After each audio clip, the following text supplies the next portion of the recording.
My name is Louis Coleman. I am 69 years old and I am a retired architect. To my only son, Terrell, I am just a simple old man, a burden he has to take care of in my old age. He and his new wealthy in-laws certainly thought so. I know this because I came home a day early from my trip. I found my wife Diane crying all alone in our living room, but from the kitchen, I could hear my son laughing. He was laughing loudly with his in-laws as they measured my walls, planning to move me and my wife down into the basement. They thought I was finished. They thought I was powerless. They didn't know that the simple old man they were trying to throw away was secretly a multimillionaire, and they didn't know that I had already set the trap for them. Before I continue this story, tell me in the comments where you are listening from. And please like and subscribe if you believe that respect for our elders is non-negotiable. The flight from Chicago had been smooth. I decided not to call. At 69, you don't get many chances to surprise the woman you've loved for 45 years. I pictured Diane's face, that slow smile that still made my heart ache. I turned my key in the lock. The house was quiet. Too quiet. "Diane," I called out, dropping my carry-on bag in the foyer. "I'm home, baby." The only answer was a muffled sound from the living room. I walked in and my good mood evaporated. Diane was curled up on the sofa, the one we bought together in 1985. Her shoulders were shaking. She was crying a deep, painful kind of sob that tore right through me.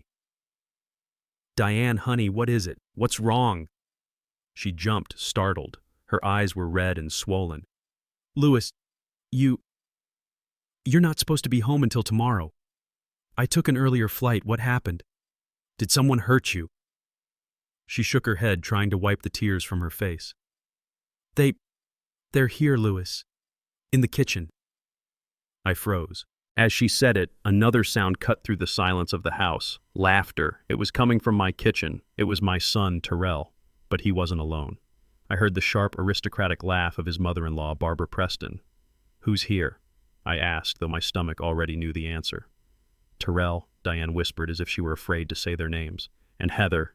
And her parents. They just showed up an hour ago. They're measuring." Measuring. The word made no sense.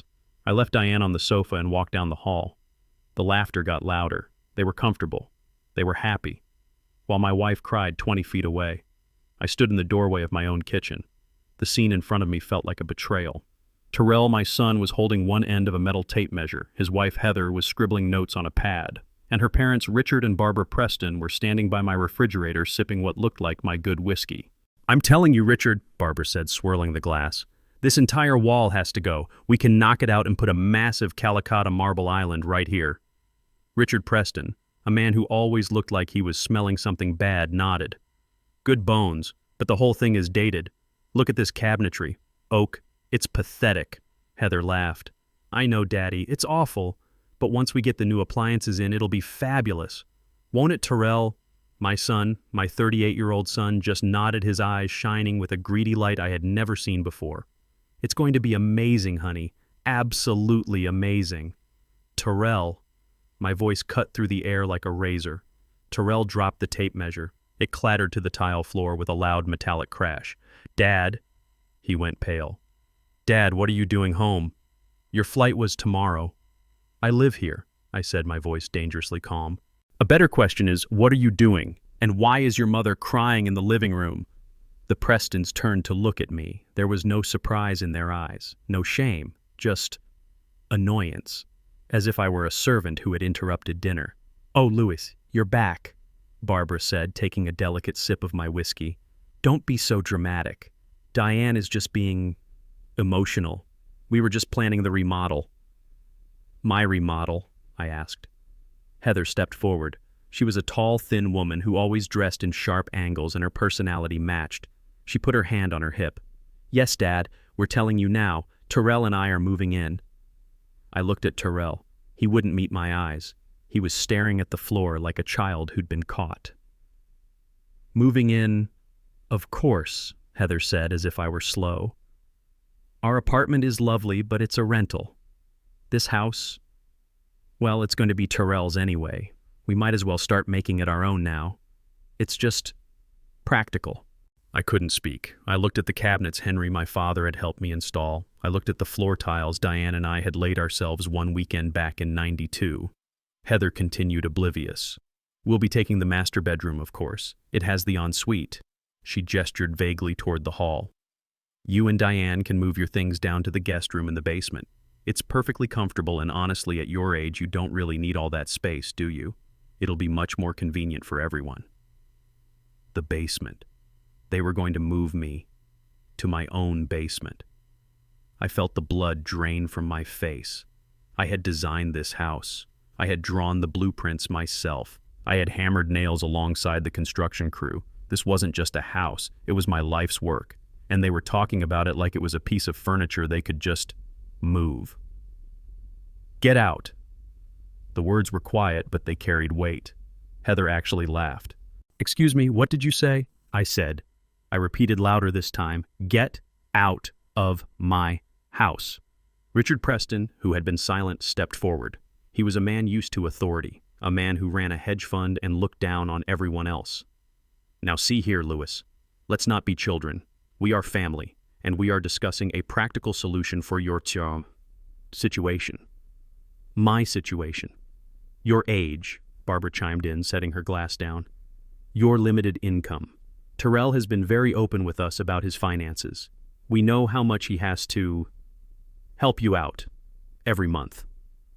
I felt like I'd been punched in the gut. Terrell helped me. I had never taken a dime from my son. Not one.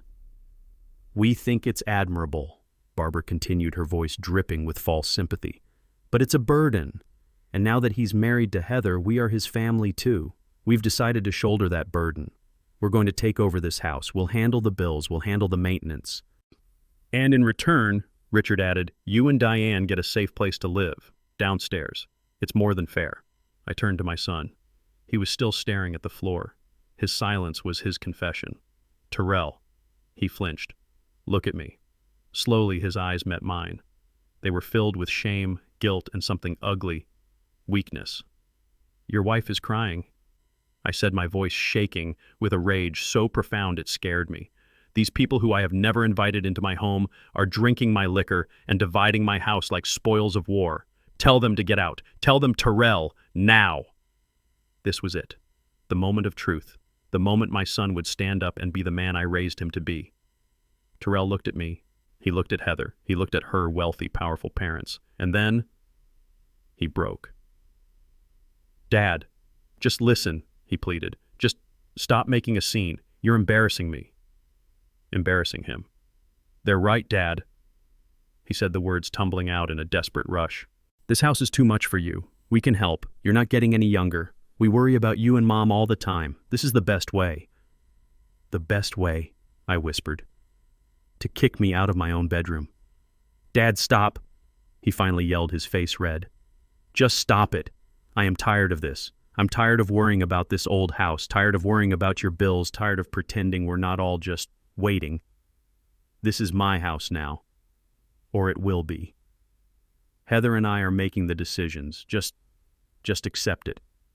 And just like that, the rage was gone. It didn't fade. It vanished. It was replaced by a cold, clear silence in my head. The world sharpened. I saw my son not as the boy I had raised, but as a 38-year-old stranger, a parasite who had just confirmed my deepest, darkest fears. I saw his wife Heather smiling a smug look of victory on her face. I saw her parents looking at me with the detached pity of zookeepers observing an old lion. The son I knew was gone.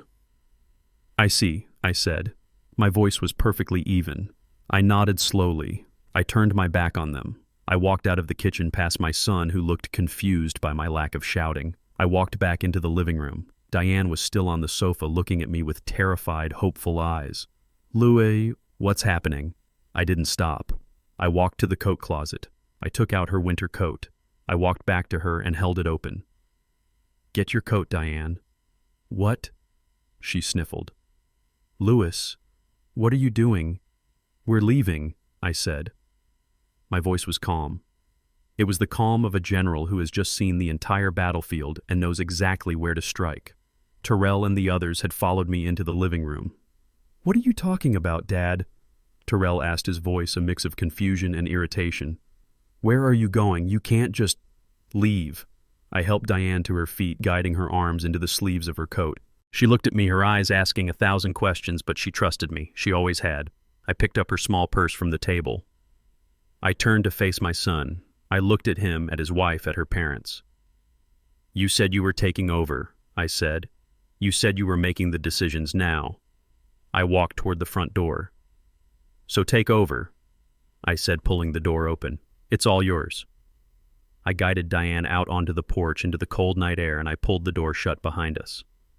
The click of the lock was the loudest sound I had ever heard. It was the sound of an entire life ending and a new one beginning. I didn't call a taxi. I used the black car service I keep on my phone. A dark, spotless Lincoln Navigator pulled up to the curb in less than 2 minutes. Diane was shivering beside me, whether from the cold night air or from the shock I couldn't tell. She looked at the expensive car, then at me, her eyes wide with confusion. "Louis, what are we doing? Where are we going?" "We're going somewhere safe, Diane. Get in." The driver held the door for her. I gave him the address. The Four Seasons, downtown. Diane didn't speak a single word during the entire ride. She just stared out the window, her reflection showing the tear tracks glistening on her cheeks. When we pulled up under the bright, elegant portico of the hotel, she tensed. "Louis, we can't," she whispered, her voice trembling. This place must cost $500 a night. We don't have this kind of money." "It's all right, honey," I said, taking her hand. I walked us to the front desk. The night manager looked up, and his professional smile immediately became one of genuine recognition. "Mr. Coleman, it is a pleasure, sir. We weren't expecting you." "It was a last-minute decision, James," I said. "I need the presidential suite immediately." "Of course, sir. Right this way. We'll have your bags sent up." Diane grabbed my arm, her fingers digging into my coat. "Louis, Mr. Coleman, presidential suite." I just squeezed her hand. "Let's get upstairs first. Then I promise we will talk." The suite was breathtaking. It was larger than the entire first floor of our house. Floor-to-ceiling windows wrapped around the living room, showing the entire city glittering below us like a carpet of diamonds. Diane walked into the center of the room and just stopped. She touched the smooth marble of a side table as if she wasn't sure it was real. "Louis," she said, her voice shaking badly now. "I am scared. What is happening? How do they know you here?" I took off my coat and laid it carefully on a chair. I sat her down on a plush velvet sofa that probably cost more than our old car. "Diane, I need you to just listen for a moment. I have to make a phone call. It is the most important call of our lives." I pulled out my phone. My hands were perfectly steady. The anger from the house had burned away all the shaking, leaving only cold, hard steel. I dialed a number I knew by heart, a number I hadn't called in almost a year. It rang twice in New York. "George Patterson speaking." "George, it's Louis Coleman." There was a sharp intake of breath on the other end of the line. "Louis, it's 3 a.m. here. This must be... Is it... It's time, George," I said. A heavy silence stretched across the line. "Are you absolutely certain?" George's voice was all business now. "You know what this means. Clause 7B is the nuclear button. It cannot be undone. It means Terrell is..." "I am certain," I said, my voice flat. "He just had his wife and in-laws try to move my wife and me into our own basement. He made his choice. Activate it immediately. I want him cut off by morning." "Consider it done," George said. "I'll need you and Diane in my office as soon as possible. 9 a.m. My team will prepare everything." "We'll be there," I said, and hung up. Diane was staring at me, her eyes wide with a mixture of fear and confusion. "Clause 7B. Cut who off, Louis? You're frightening me. Who is George?" I sat down across from her. I had kept this secret for 40 years to protect her. Now I saw that in protecting her, I had left her defenseless. I owed her the truth. I had owed it to her for decades. "George Patterson," I began, "is my attorney, my real attorney, not the local guy we use for our taxes. George is the head of my estate." "Your estate, Diane," I said, taking her cold hands in mine. "I have not been completely honest with you or with Terrell, for a very, very long time. I told her everything. I told her about my architectural firm, how when I retired at 55, I didn't just retire. I had sold the firm. More accurately, I had sold my portfolio of structural design patents to an international conglomerate. I didn't just make enough to live on, Diane. I confessed the old lie, tasting like ash in my mouth. I made a lot. More than I ever knew what to do with. How much, Louis? She whispered. The initial sale was for $24 million. After taxes, I put $20 million of it into a blind trust. I called it the Coleman Family Trust. Diane let out a small strangled sound. 20 million. It's grown since then, honey. George manages it. It's closer to 35 million now. But why? She cried, pulling her hands away. It was a cry of betrayal, not of joy. Why would you hide this, our life? The budgeting, the old car, Terrell. Why, because of Terrell.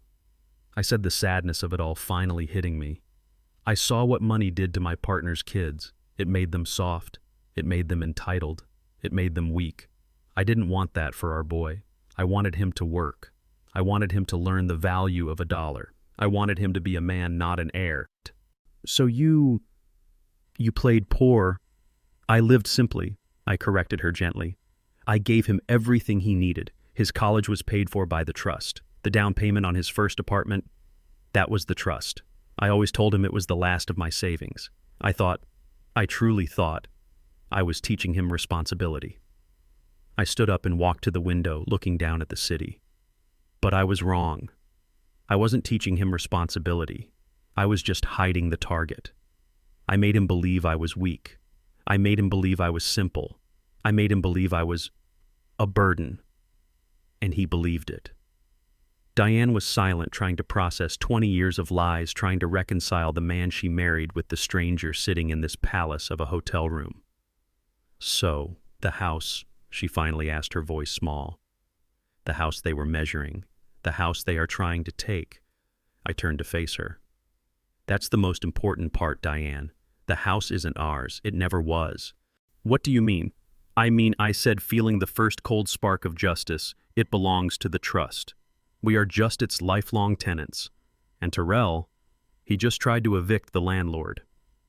The next morning, Diane and I arrived at George Patterson's office. Diane was still in the clothes from the night before, her eyes red-rimmed and puffy. I, on the other hand, had called the hotel concierge at 6 a.m. and had a new $2,000 charcoal gray suit delivered to my room.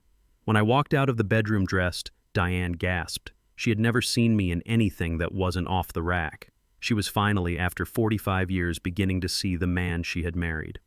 George's office was not a small, dusty law firm. It was on the 45th floor of the Wells Fargo Tower, a sprawling space of dark wood glass and expensive abstract art. The receptionist didn't even ask for our names. She simply stood as we entered. Mr. Coleman, Mr. Patterson is waiting for you in the main conference room. Diane clutched my hand. This was a world she had never known I belonged to. We walked into a room with a 20-foot mahogany table. George stood at the far end overlooking the entire city. He wasn't just the friendly voice on the phone. Dressed in a sharp pinstripe suit, he radiated an aura of absolute power. Good morning, Louis. Diane, George said, gesturing to the chairs. I apologize for the circumstances, but I am glad you are finally here. We have a lot to cover and very little time. George, what's going on? Diane asked, her voice quiet. Louis told me about the trust, but why did Terrell act like that? It's not just the house, is it? No, Diane. It's not, George said grimly. He slid a thick spiral-bound report across the table to me. I took the liberty of activating my investigators the moment Louis mentioned the possibility of activating Clause 7B. What you saw last night was not just disrespect. It was desperation, pure and simple. I opened the report. The first page was a summary of my son's finances. I felt the blood drain from my face. My God, I whispered. What is it, Louis? Diane asked, leaning over. I couldn't speak. I just turned the report so she could see the final number at the bottom of the page. What is $750,000, she asked.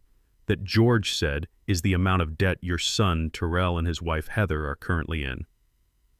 But that's impossible, Diane protested. Terrell has a wonderful job. He's a marketing director. He makes good money. He told us he makes $150,000 a year, George interrupted. Which is a respectable salary. The problem is his wife, Heather, spends $300,000 a year. He clicked a remote. The large screen on the wall lit up. It was a spreadsheet. Credit card statements, Neiman Marcus, Saks Fifth Avenue, a lease payment for a new Maserati that Heather was driving, mortgage payments on a condo they couldn't afford. They are living a lie, Diane, I said, the pieces clicking into place. A complete suffocating lie. But the Prestons, Diane said. Heather's parents. They're rich. Surely they're helping. That's the worst part, George said, clicking to the next slide. The Prestons are rich, yes, but they are also frugal, with their own money. They believe in appearances, but not in handouts. They expect Terrell as the husband to provide that lifestyle. Terrell, in an attempt to keep up with their expectations, has been drowning. He's taken out personal loans. He's maxed out 22 separate credit cards. He is, to put it plainly, about to lose everything. I looked at the numbers at the trips to Aspen, the jewelry purchases. This is why they were measuring my kitchen, I said. They need the money from my house. They need it now. It's worse than that, Louis, George said. His voice dropped and the room felt suddenly colder. What they did yesterday, that was not Plan A, that was Plan B. Plan A, Diane whispered. George looked at me. Louis.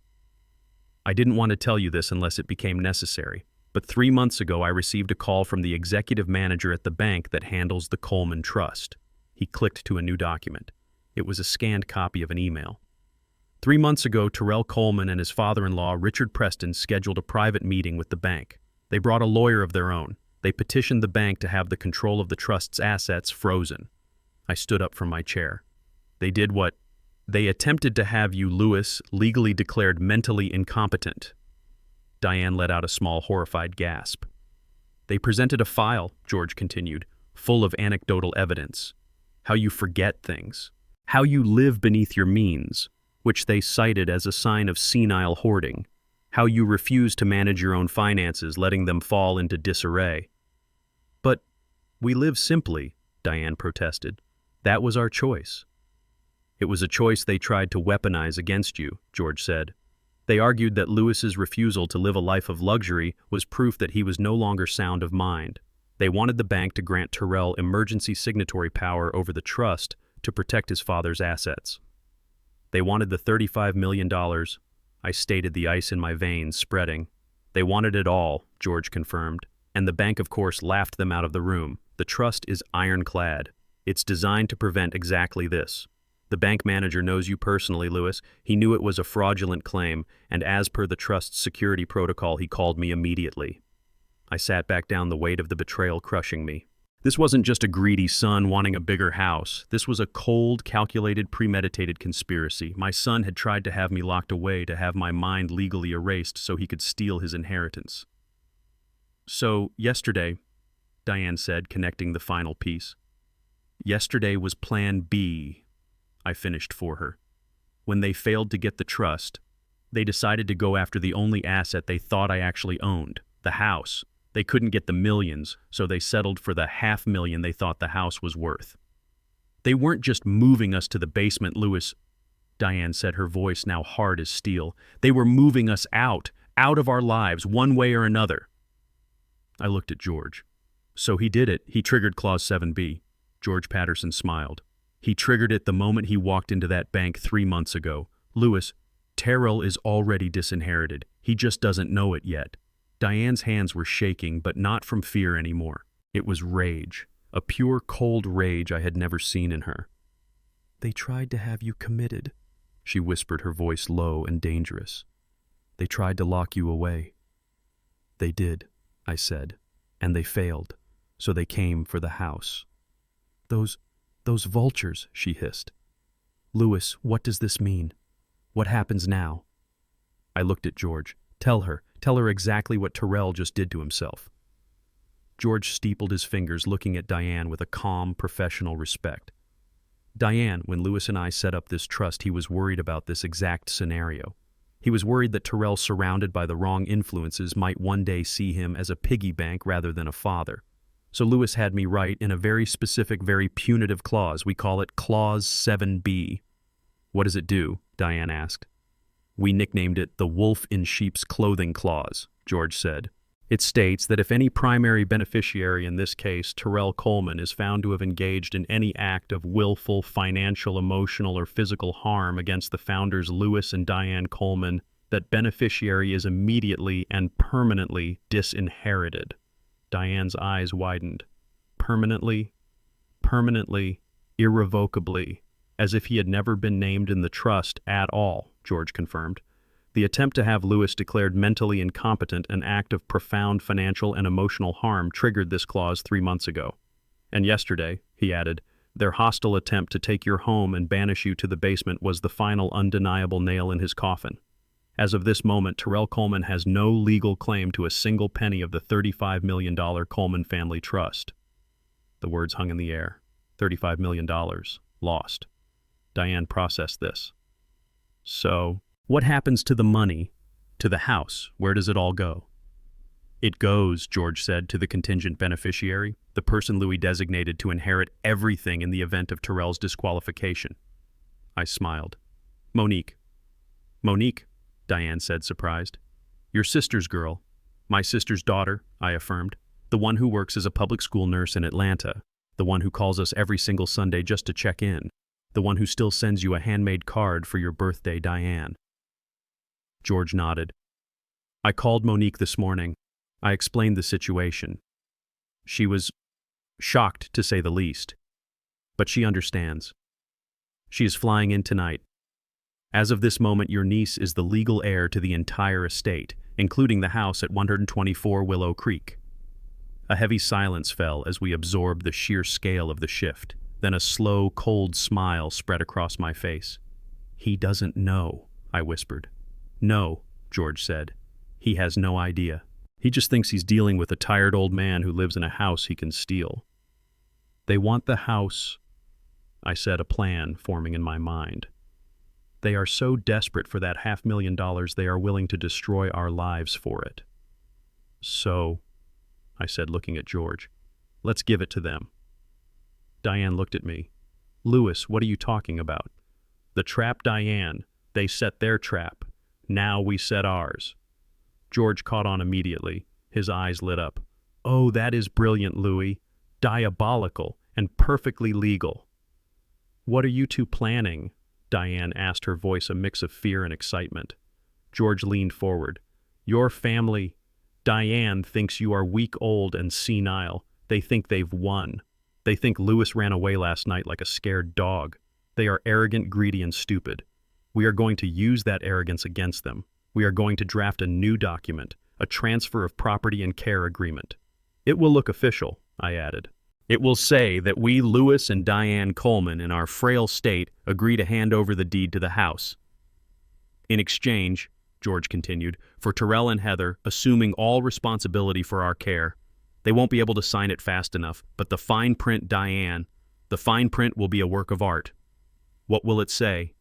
It will say, George beamed, that they, Terrell and Heather Coleman, along with their witnesses Richard and Barbara Preston, do hereby acknowledge and confirm that Louis and Diane Coleman are in a vulnerable state, suffering from diminished capacity, and are unable to make their own financial and personal decisions. It will state that they are willingly and knowingly assuming control of all assets for this reason. It's not a transfer, it's a confession. A signed, witnessed, notarized confession of conspiracy and elder abuse. My heart was pounding now, not with fear, but with a cold, righteous fury. It's perfect, I said. They'll be so blinded by the prize they will sign their own death warrant. Let's do it, Diane said, her voice firm. I picked up my phone. My hand was steady. I dialed Terrell's number. He answered on the first ring. He must have been staring at his phone, panicking. Dad! Dad! Where are you, Mom? Is she okay? We've been so worried. His voice was a perfect imitation of a concerned son. It made me sick. I let out a long, weary sigh. I made my voice tremble. Terrell. Son. Dad. What's wrong? Your mother and I, we're at a lawyer's office. I said, playing the part of a broken, defeated man. We've been talking all night. And maybe you're right, son. I heard a sharp intake of breath on his end. Silence. What do you mean, Dad? He asked, his voice cautious, not daring to hope. We're old, I said, letting my voice crack. Diane is a wreck. I can't fight this anymore. You said you'd take care of us. You said you'd handle everything. The house, it's too much. Oh, Dad, he breathed. The relief in his voice was disgusting. Yes, of course, we'll take care of everything. You're doing the right thing, I promise. Good, I said. Then, I need you to come down to the lawyer's office, George Patterson, in the Wells Fargo Tower. I want to sign the house over to you, officially. Let's just get this over with. There was a pause. I could almost hear the gears turning in his head, the greed overwhelming any tiny speck of caution. You're serious, he whispered. You'll sign the house over today. Yes, I said. 2 p.m. Bring Heather, and bring her parents. They seem to be involved. I want everyone here as witnesses, so it's all legal. Yes, Dad, absolutely. His voice was bright, triumphant. We'll be there 2 p.m. Don't you worry about a thing. We'll take care of you from now on. I know you will, son, I said. I know you will. I hung up the phone. I looked at Diane, her face pale but resolute. I looked at George, who was already dictating the terms of the agreement to his assistant. He's hooked, I said. George smiled. The trap is set. At precisely 2 o'clock in the afternoon, the heavy glass doors of the conference room swung open. My son Terrell and his wife Heather entered first. They were followed closely by her parents Richard and Barbara Preston. They were not the same people from the night before. They had gone home showered and dressed for what they clearly believed was their coronation day. Terrell wore his most expensive-looking suit, a navy blue one I'm sure was bought on credit. Heather was in a bright white pantsuit looking like a triumphant CEO about to close a major deal. Barbara Preston was dripping in gold jewelry, her smile sharp and predatory. Richard just looked smug, as if he had personally orchestrated this entire victory. Dad, Terrell said, walking over and placing a hand on my shoulder. His hand felt heavy, proprietary. I'm so glad you're seeing reason. This is for the best, for everyone. Heather glided over to Diane. Mother Diane, she said, her voice dripping with fake honey. You look so tired, poor thing. Don't you worry. From now on, we'll handle everything. You won't have to lift a finger. You won't regret this. Let's get this over with, Richard Preston announced, pulling out a chair at the head of the table as if he owned the place. We have celebratory dinner reservations at 7. George Patterson, ever the professional, gestured for them to sit. Thank you all for coming on such short notice. As Mr. Coleman expressed to his son, he and Mrs. Coleman have had a long night of discussion and have come to a significant decision. He slid 4 thick, professionally bound documents across the polished mahogany table. This, George said, is the care and property transfer agreement. It's a comprehensive document. Heather's eyes were practically glued to the cover sheet. She was vibrating with impatience. Let me summarize the key points. George continued, his voice a calm, legal monotone. The agreement states that Mr. and Mrs. Louis Coleman, the founders, agree to transfer the full deed and title of the property at 124 Willow Creek to Mr. and Mrs. Terrell Coleman. Heather let out a small, sharp sigh of relief. In exchange, George went on, Mr. and Mrs. Terrell Coleman agree to provide comprehensive lifetime care for the founders. This includes, but is not limited to, housing, medical supervision, and all financial management. Yes, absolutely, we agree, Heather said, reaching for the pen in the center of the table. 100%. Where do we sign? George held up a hand. Patience, Mrs. Coleman. We must do this by the book. There are several signature pages. He turned to Richard and Barbara. And since you, Mr. and Mrs. Preston, were present during the initial family discussion last night and are here today, we would be grateful if you would sign as official witnesses to this agreement. Witnesses, of course, Richard said, puffing out his chest. Excellent, George said. Your signatures will be on page 8. It's just a standard witness attestation. It verifies that you are present, that you are party to this agreement, and that you can attest to the founder's state of mind. Their state of mind? Barbara asked, her smile tightening. Yes, George said smoothly, flipping through the pages. Right here. By signing, you attest that you have personally observed and agree that Louis and Diane Coleman are now in a state requiring dedicated supervision and are making this decision based on their acknowledged inability to manage their own affairs. Richard and Barbara looked at each other and smiled. They thought this was brilliant. They thought this legally cemented their argument that we were senile. Of course, Richard said, nodding. We are happy to attest to that. We've been saying it for months. They are clearly in need of supervision. Wonderful, George said. Then please let's begin. He passed the first copy to Heather. She didn't even open it. She flipped directly to the last page and signed her name with a flourish. Terrell followed his signature, messier, more nervous, but just as fast. They didn't read a single word. They didn't read the clauses confirming their acknowledgement of our diminished capacity. They didn't read the fine print detailing their willingness to assume control. They just signed. Then George passed the next two copies to Richard and Barbara. They too flipped to page 8 and proudly signed their names as witnesses legally attesting to our incompetence. Finally, George slid the last copy to me and Diane. I looked at Diane.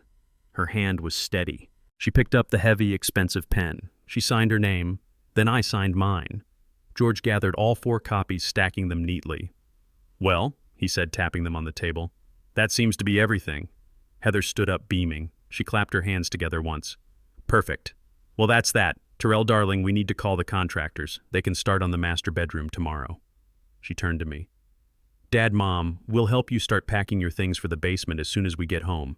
It will be so much cozier for you down there.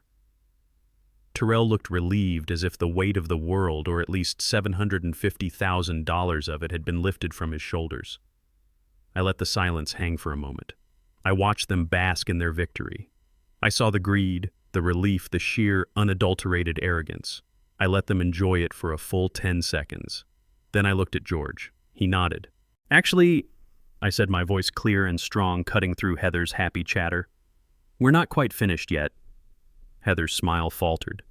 What do you mean we signed everything? You did, I agreed. But there's just one small logistical problem with the document you just signed. A minor detail, really. Richard Preston narrowed his eyes. What detail? I leaned forward. The house. I don't actually own it. Heather's triumphant, beaming face was a picture of pure greed. Richard Preston looked smug. He felt he had just successfully brokered the deal of a lifetime, securing his daughter's future by helping to dispose of her inconvenient in-laws.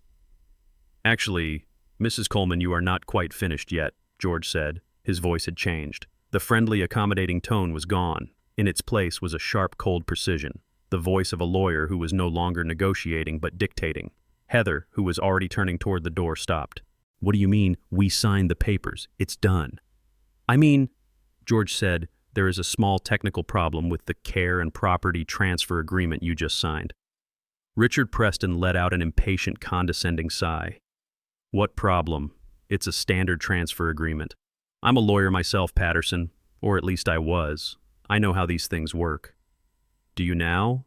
George asked, raising an eyebrow. Yes, Richard said dismissively. We checked the county records before we even came here. The property at 124 Willow Creek is registered to Louis Coleman. He just signed his rights over. It's finished. Let's go. George Patterson smiled. It was not a nice smile. It was the smile of a hunter who had just watched the wolf walk right into a steel trap. That's where you are fundamentally wrong, Mr. Preston. You checked the public records. But you didn't, or rather couldn't, check the trust records. You see, Mr. Coleman's name is indeed on that deed, but it's listed only as the trust manager. The air in the room crackled. Terrell, who had been looking relieved, now looked confused. What are you talking about? What trust? The actual legal and indisputable owner of that property, George continued, and has been for the past 20 years, is the Coleman Family Trust. The what? Heather's voice was a high-pitched squeak. The Coleman Family Trust, I said, speaking up for the first time since they had entered. My trust. The one I established in 2005, right after I sold my company. Terrell looked at me, his face a mask of total blank confusion. You have a trust? What? Like a small bank account for retirement? No, son. I said, leaning forward. Not like a small bank account, like all the bank accounts. Barbara Preston let out a short, ugly laugh. A trust. Don't be ridiculous. You live in that sad little house.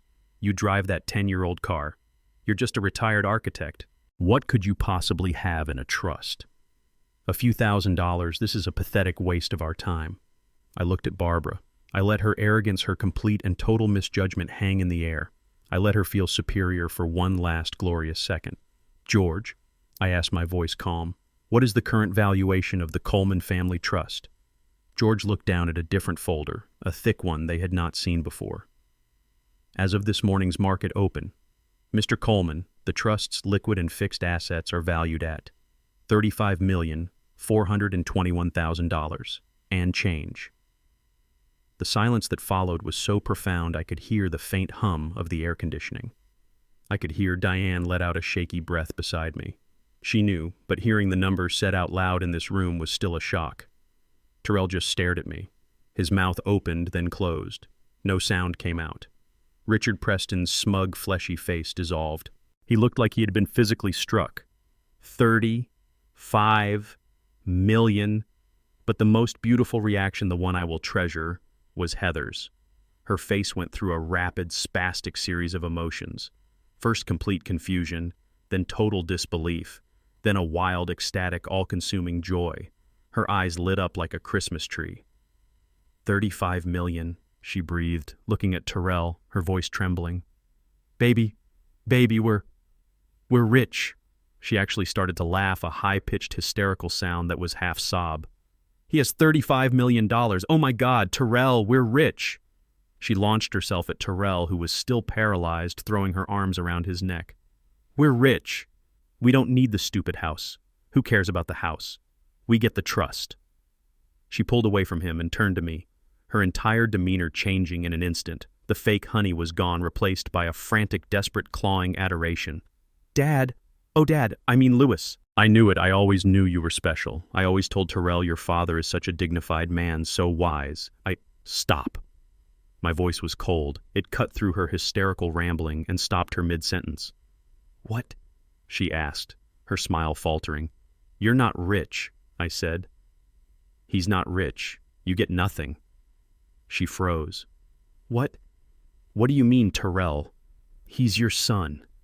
He's the beneficiary. He was, I said. But the agreement... Heather stammered, pointing frantically at the documents on the table. We signed. We have a deal. Yes, George Patterson said, picking up the stack of papers they had so eagerly signed. He held them up. The Care and Property Transfer Agreement. Thank you for this. It is an incredibly valuable document. Heather looked at her father, confused. See, it's valuable. Oh, it is, George agreed, but not as a transfer of property.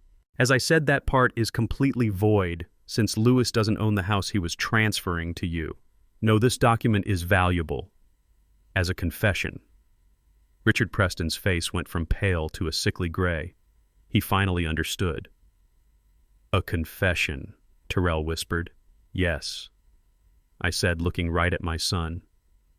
You, your wife, and your in-laws have just signed a legally binding document attested to by witnesses stating that you all believe I am mentally incompetent, that you believe I am suffering from diminished capacity, and that you are conspiring to take control of my assets based on that belief.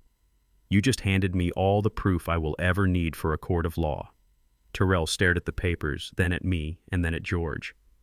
The color was draining from his face, only to be replaced by a dark, ugly flush of anger.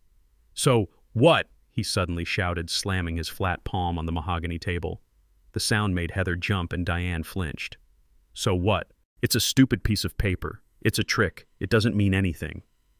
He turned his wild eyes on me, his voice pitching higher, cracking with panic. You can't do this. I am your son. I am your only son. I am the beneficiary. That trust, that $35 million, it's mine. You can't just take it away from me. He can't.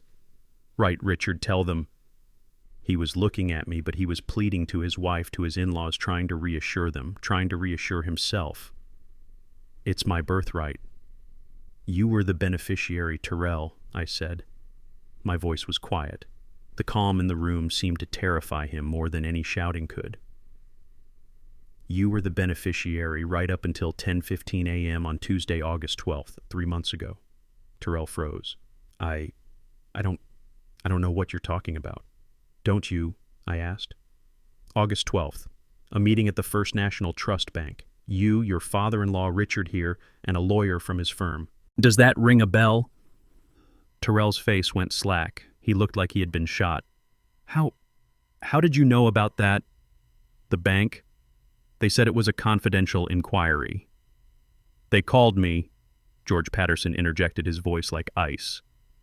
The moment you left the building. As the administrator of the Coleman Trust, I am legally obligated to investigate any hostile inquiries or attempts to seize control of the assets.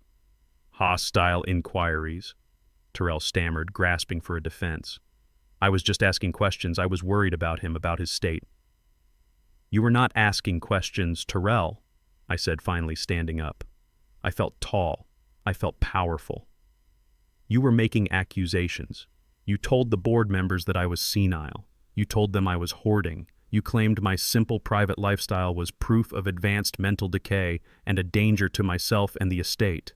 You brought a lawyer and you petitioned the board to have me declared mentally incompetent and to grant you emergency signatory power over all $35 million.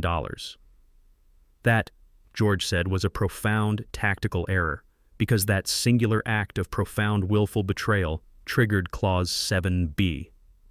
Clause 7B, Heather whispered, her face ashen. What is Clause 7B? That, I said, is the part of the trust I prayed to God I would never have to use.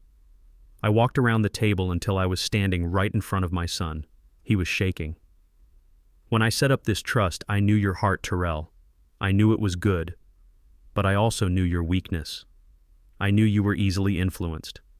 I knew you desperately wanted to be liked by people like them. I gestured to the Prestons. People who only value what things cost. So I had George build a defense mechanism into the very heart of the trust. A fail-safe, a poison pill. We call it the wolf in sheep's clothing clause. Diane, who had been silent, spoke her first word since they had entered. Her voice was cold. Explain it. It states, I said, looking directly into Terrell's terrified eyes, in very simple, ironclad legal terms, that if the primary beneficiary, Terrell Coleman, or any person acting in concert with him, like his wife or his in-laws, is found to have committed willful financial, emotional, or physical harm against me or your mother, that beneficiary is immediately, automatically, and permanently disinherited, as if he had never been named in the first place. Permanent, Diane echoed. It was a judgment. The moment you sat in that bank and tried to have me erased from my own life, Terrell, I said you erased yourself from my legacy. You get nothing. Not the house, not the savings, not a single penny of the trust. Not now, not ever. The words settled in the room like dust. Richard Preston was the first to react, sputtering, his legal mind grasping for a loophole. This is outrageous. It's coercion. It's a contract of adhesion. It won't stand up in court. We'll fight this. George Patterson actually chuckled, a cold, dry sound. Fight it with what Mr. Preston. It already has stood up. The trust was vetted against this exact challenge by 2 federal courts when it was drafted. It is ironclad. Your client disqualified himself 3 months ago with his own actions. George held up the stack of papers they had just signed. And to make matters worse, he and all of you just signed a full notarized confession admitting to the very acts that disqualify him. The game is over. You lost. And that was when Heather understood. The house was nothing. The $35 million, the fantasy, the entire reason she was in this room, the entire basis of her marriage. It was all gone. It had never been hers. She looked at Terrell, her face a mask of pure reptilian hatred. You idiot, she hissed at him. You failed. And then her eyes rolled back in her head and she collapsed, sliding gracelessly out of her expensive chair and onto the Persian rug in a dead faint. Heather was still on the floor, propped up on one elbow. Her expensive white pantsuit was smudged with dust from the rug. Richard and Barbara Preston were frozen in their chairs, their faces a sickly shade of gray, looking like statues in a museum of their own arrogance. Terrell, my son, was the only one moving. He was shaking his head over and over as if he could physically deny the words he had just heard. He ignored his fainted wife. He ignored his stunned in-laws. He only looked at me, his eyes wide with a desperate childish panic. "No," he whispered. "No. If not me, then who?" His voice cracked. "Who gets it? Who gets the house? Who gets everything? It doesn't just disappear, does it?" He looked around the room as if the $35 million was a physical object, a trophy that had been promised to him, and he was terrified it had just vanished. I didn't answer him. I didn't have to. I simply turned my head and nodded to George. "George, I believe our other guest is waiting. Would you please ask her to join us?" George pressed a small button on the conference room intercom. "You can come in now, Monique." The side door, the one leading to George's private office, opened. A young woman walked in. She was about 30 years old, wearing simple blue nurse's scrubs. Her hair was pulled back in a practical ponytail, and her face was kind but etched with a deep sadness. It was my niece, Monique, my sister's daughter. Terrell's head snapped toward her. His confusion instantly curdled into a new, raw, burning rage. "Monique, what the hell are you doing here? This is a private family meeting. Get out." On the floor, Heather had managed to sit up. Her hair was a mess and her makeup was starting to run. She saw Monique and her face twisted in contempt. "The nurse. What is she doing here? Is she here to check on our blood pressure? Get her out." Monique stopped a few feet from the table. She looked at Terrell, not with anger, but with a profound, steely pity. "Hello, Terrell. I'm here because Uncle Louis and Aunt Diane asked me to be." "She is here," George Patterson said, his voice cutting through the tension, "as the contingent beneficiary of the Coleman family trust." Terrell just stared. The what?" "As of 9 a.m. this morning," George continued, "upon your legal and permanent disqualification under Clause 7B, the status of primary beneficiary was dissolved. As per the trust's bylaws, all assets, rights, and titles transfer immediately to the contingent beneficiary. In this case, Ms. Monique Johnson." George looked at Monique and nodded. "As of 9 a.m. this morning, Monique is the sole heir to the entire $35 million estate." The silence in the room was absolute. Heather, still on the floor, made a small choking sound. Richard Preston looked like he was having a heart attack. Terrell just shook his head, a wild, broken laugh escaping his lips. "Her? You're giving it all to her, a part-time nurse from Atlanta. This is a joke. This is the sickest joke I have ever heard." "It is not a joke, Terrell," Monique said. Her voice was quiet, but it filled the room. She stepped forward and placed a single crisp legal document on the table directly in front of him. It landed with a soft, final thud. "What is this?" Terrell whispered, afraid to touch it. "As the new legal administrator for the trust," Monique said, "which as you now know is the sole owner of the property at 124 Willow Creek, this is a formal legal notice of eviction." Heather scrambled to her feet, her white suit now rumpled and pathetic. "Eviction you can't evict us. That's our house." "No, Heather," Monique said, looking her dead in the eye for the first time. "It is my house now. Or rather, it belongs to the trust, which I manage on behalf of my aunt and uncle. You and Terrell were living there as guests. Last night you attempted to evict the rightful tenants and move them to the basement. You are no longer guests." She tapped the paper. "This notice gives you and your husband, Terrell Coleman, exactly 24 hours to vacate the premises." 24 hours, Terrell exploded, finding his voice. "That's insane. We have things there. Our furniture. Our lives are in that house. You have 24 hours to remove your personal movable belongings." Monique stated, her voice like steel. "Anything left in the house after 2 p.m. tomorrow, including your wife's blueprints for her marble island and your father-in-law's tape measure, will be considered abandoned property. It will be immediately liquidated and the proceeds donated to a charity for the elderly. The locks on all doors will be changed at 2:01 p.m. tomorrow." "You bitch!" Heather shrieked, and she actually lunged across the table. "I would not do that, Mrs. Coleman," George said calmly, stepping directly into her path without even flinching. "You are already facing potential criminal charges for conspiracy to commit elder fraud. Adding assault to that list would be, and I use the legal term here, exceptionally stupid." Heather stopped. Her hand raised her face, a mask of ugly, impotent rage. "As of this moment," Monique said, "you are all trespassing in this office, and if you set foot on the property at 124 Willow Creek again without my or my aunt and uncle's express written permission, I will have you arrested." Terrell ignored her. He ignored everyone. He stumbled past George, past the table until he was standing right in front of me. His face was a wreck of tears, snot, and sweat. He choked out, jabbing a finger toward Monique. "Over me, her why dad. I am your son, I'm your blood. She's just your sister's kid." I looked at my son. My heart was heavy, not with anger anymore, but with a vast, empty sadness. "You're right, Terrell," I said. "You're my blood. But she—" I turned and gestured to Monique, who was now standing beside Diane, holding her hand. "She is my family. She is the one who calls Diane every Sunday just to talk. She is the one who remembers my birthday, not with a text message, but with a handwritten card. She is the one who, when Diane had her knee surgery 2 years ago, flew in on her own dime and sat by her hospital bed for 3 days, sleeping in a chair without asking for a single thing in return. You are my son, Terrell. But she is my family." I looked him in the eye. You are just a disappointment."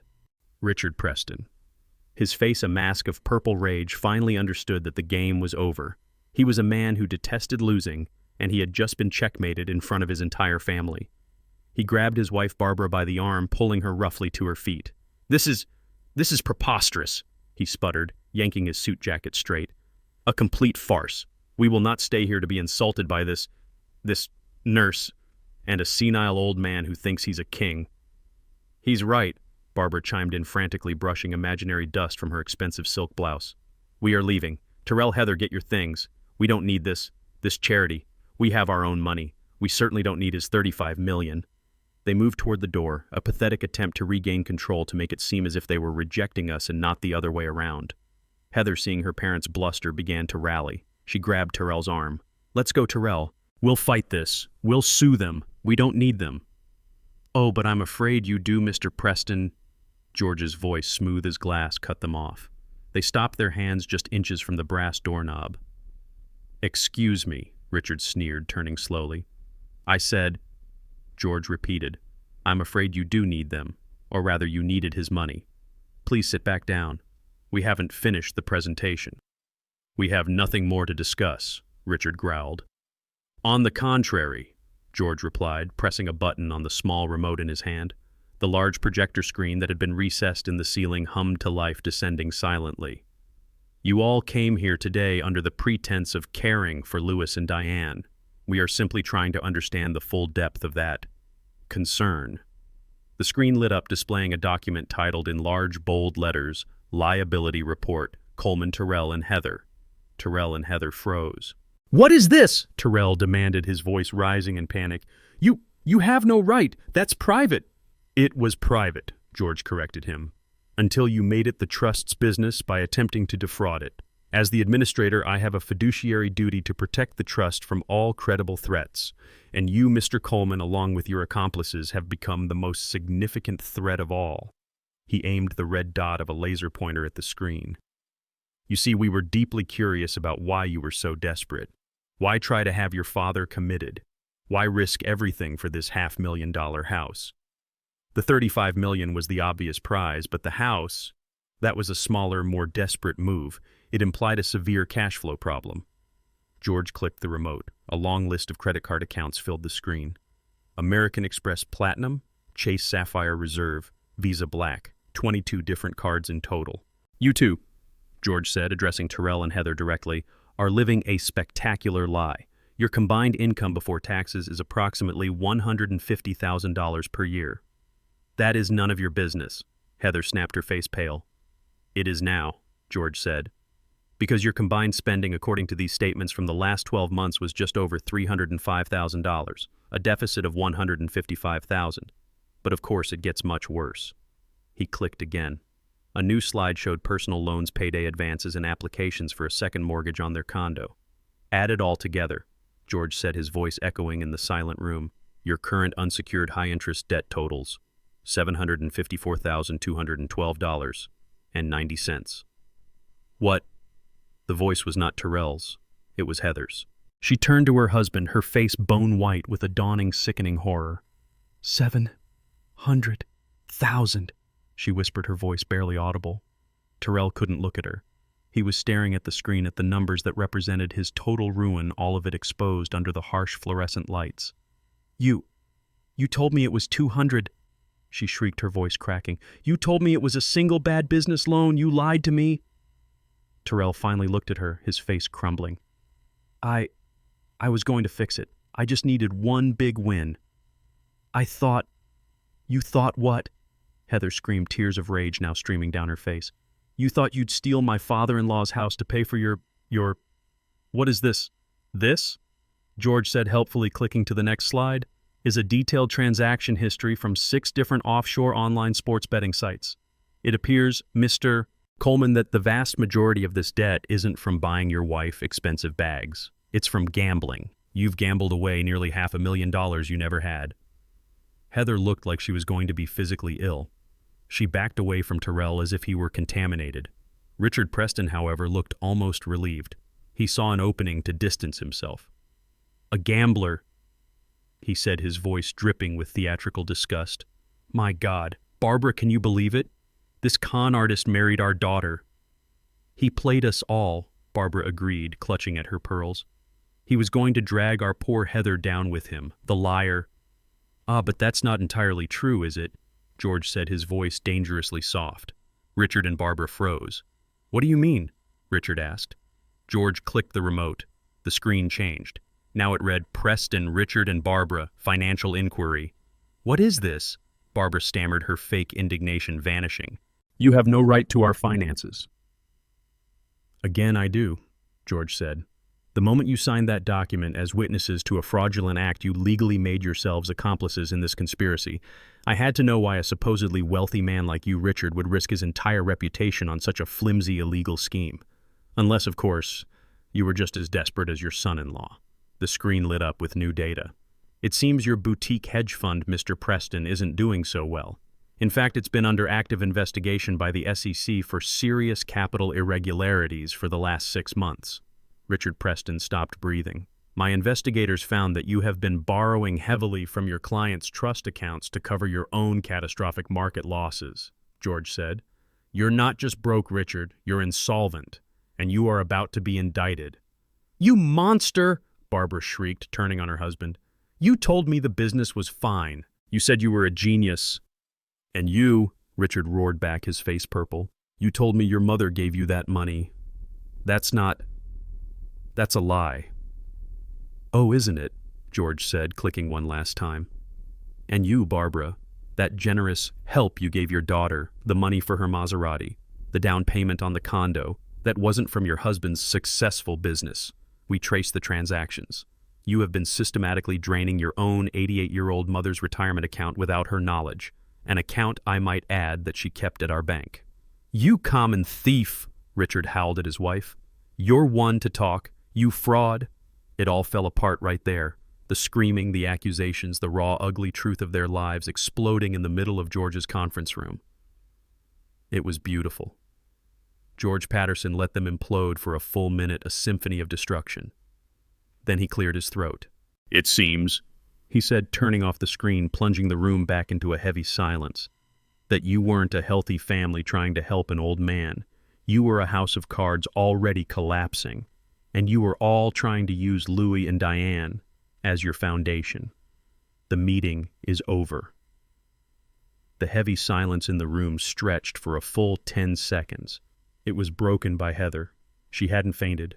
She had been calculating. She slowly, very slowly got to her feet, her face pale, her eyes fixed on my son Terrell. You, she whispered. Her voice was no longer sweet or faked. It was a low reptilian hiss. You lying, worthless, fraud. Terrell, who was still staring at the blank screen where his $35 million had just vanished, flinched. What, Heather? I didn't lie. I thought... You thought... She shrieked, her voice suddenly climbing into a hysterical register that made everyone wince. You thought... You told me your family was old money. You told me your father was modest and eccentric. You told me this house was just the beginning.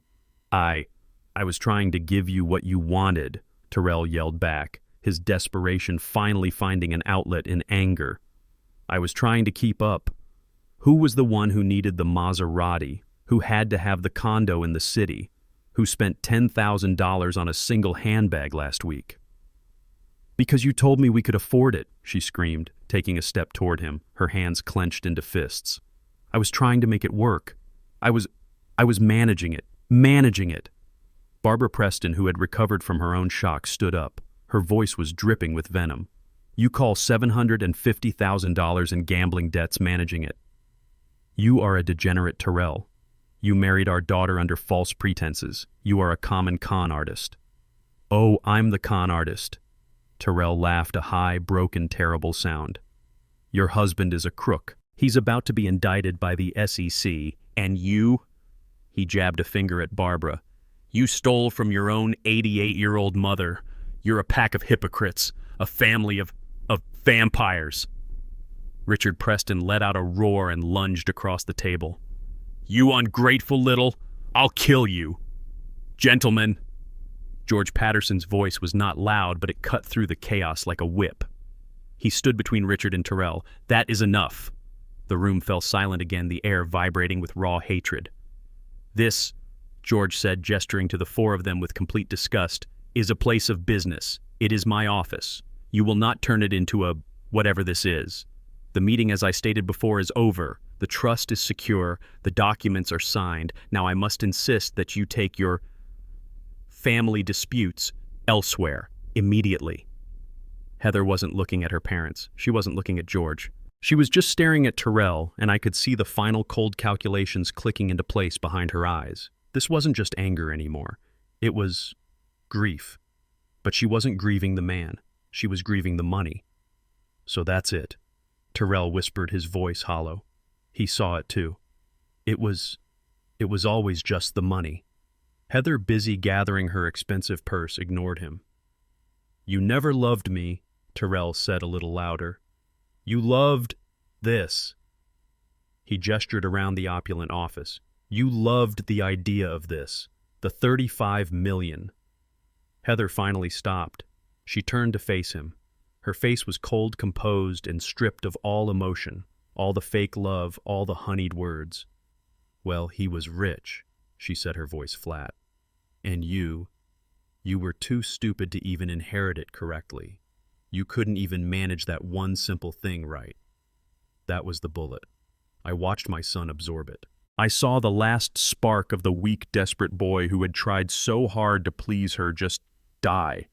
He straightened up. He looked at her, truly looked at her as if for the very first time. You are a monster, he whispered.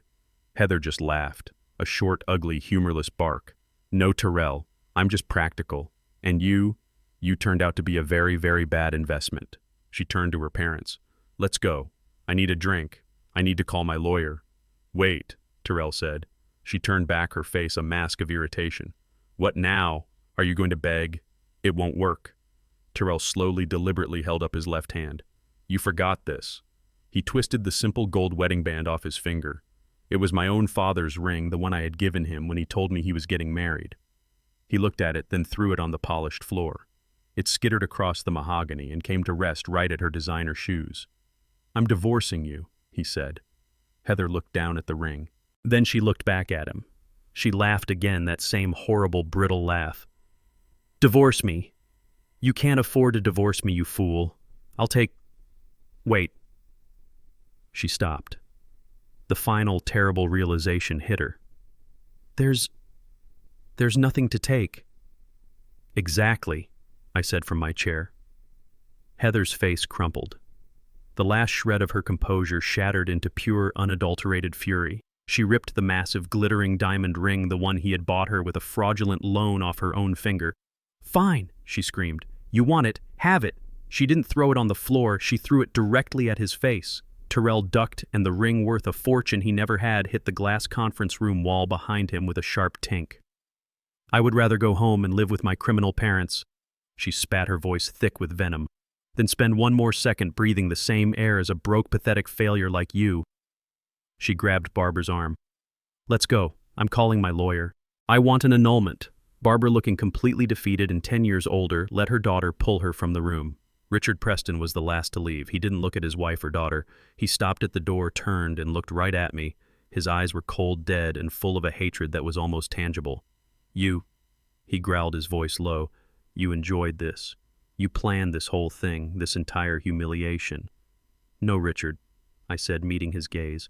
I didn't plan. I just lived my life quietly. You planned. You conspired.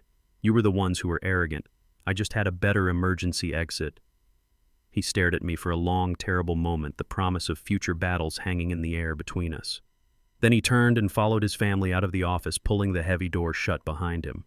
The sound of the latch clicking into place echoed in the sudden, profound silence. The heavy glass door clicked shut, and the room was plunged into a sudden, thick silence. The echoes of Heather's screaming and Richard's threats seemed to be sucked out of the room, leaving a vacuum. They were all gone. The Prestons with their fake wealth and real cruelty. Heather with her venom and her ambition. They had vanished like a bad dream. The only one left was Terrell. He hadn't left. He couldn't. He was a heap on the floor by the conference room door, a 38-year-old man in a rumpled suit sobbing into his hands. He was a man who had just lost his wife, his in-laws, his house, and a $35 million fortune, all in the span of 15 minutes. He was completely, utterly, and finally alone. Diane let out a long, shaky breath and sat down heavily in her chair. Monique, my niece, moved quietly to stand behind her, placing a comforting hand on her shoulder. George Patterson. My lawyer showed no emotion at all. He walked calmly back to the head of the table.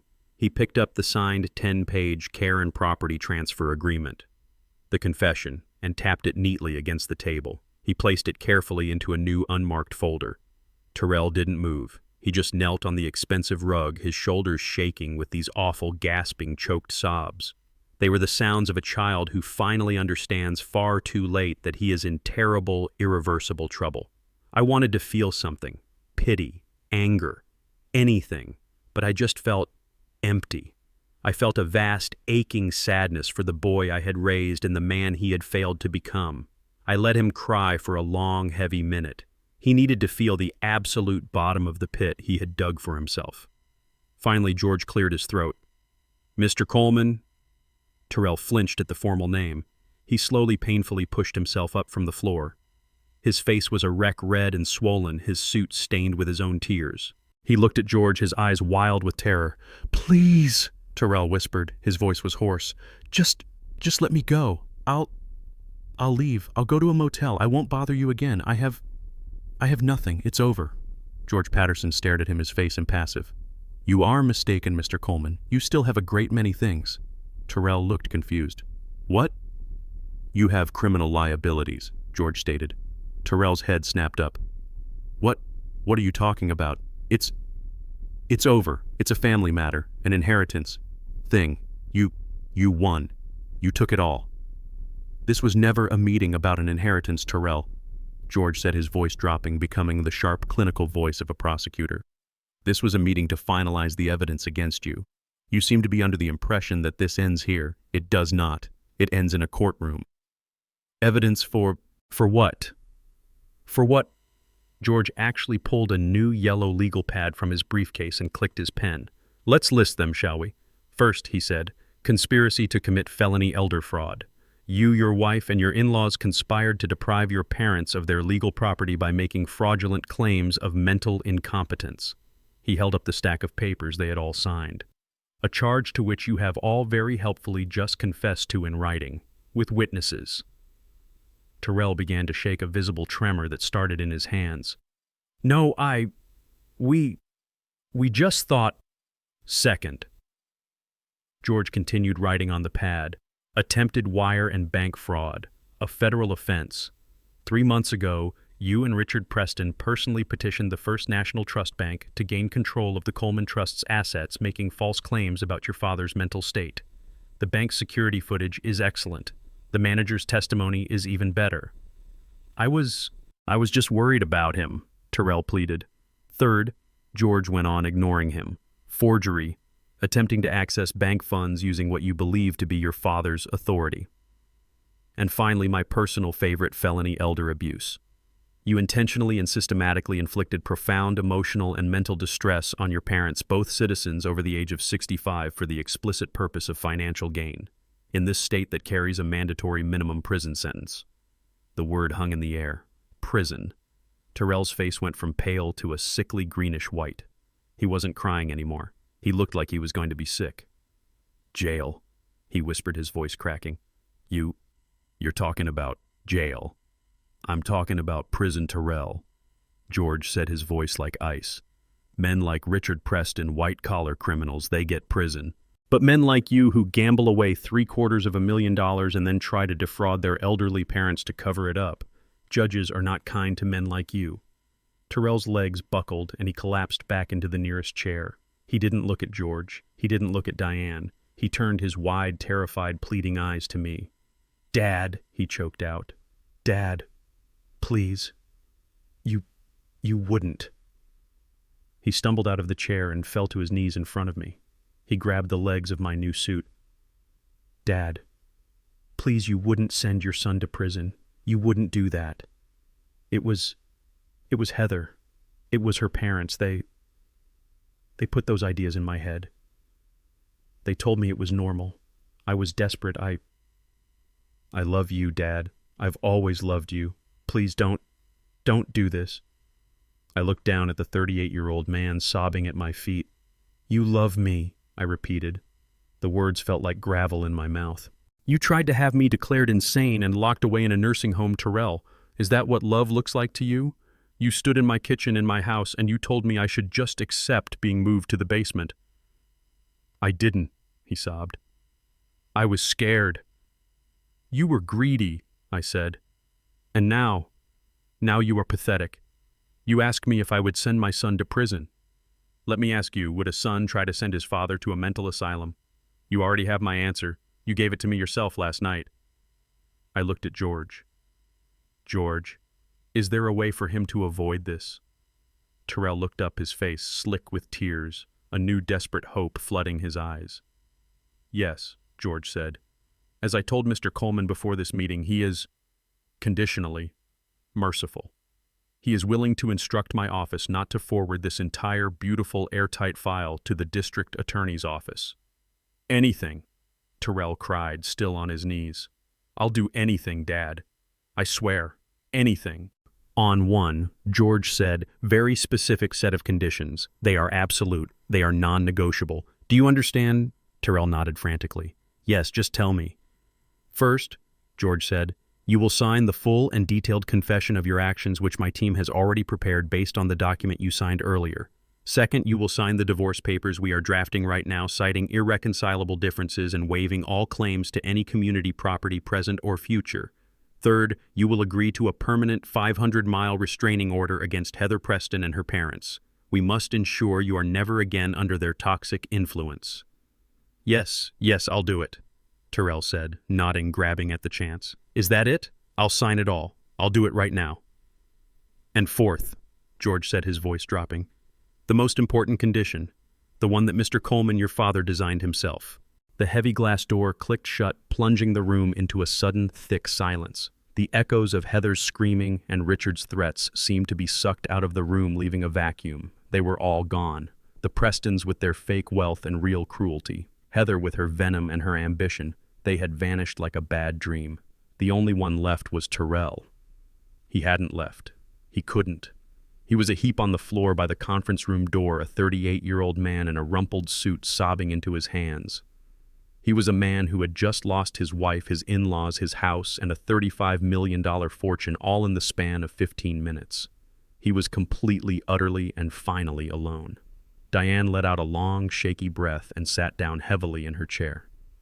Monique, my niece, moved quietly to stand behind her, placing a comforting hand on her shoulder. George Patterson. My lawyer showed no emotion at all. He walked calmly back to the head of the table. He picked up the signed 10-page care and property transfer agreement, the confession, and tapped it neatly against the table. He placed it carefully into a new, unmarked folder. Terrell didn't move. He just knelt on the expensive rug, his shoulders shaking with these awful, gasping, choked sobs. They were the sounds of a child who finally understands far too late that he is in terrible, irreversible trouble. I wanted to feel something. Pity, anger, anything. But I just felt empty. I felt a vast, aching sadness for the boy I had raised and the man he had failed to become. I let him cry for a long, heavy minute. He needed to feel the absolute bottom of the pit he had dug for himself. Finally, George cleared his throat. "Mr. Coleman." Terrell flinched at the formal name. He slowly, painfully pushed himself up from the floor. His face was a wreck, red and swollen, his suit stained with his own tears.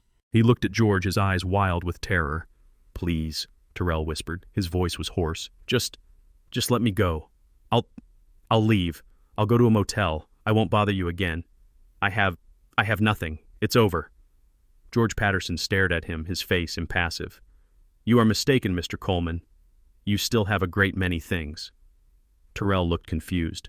"What?" "You have criminal liabilities," George stated.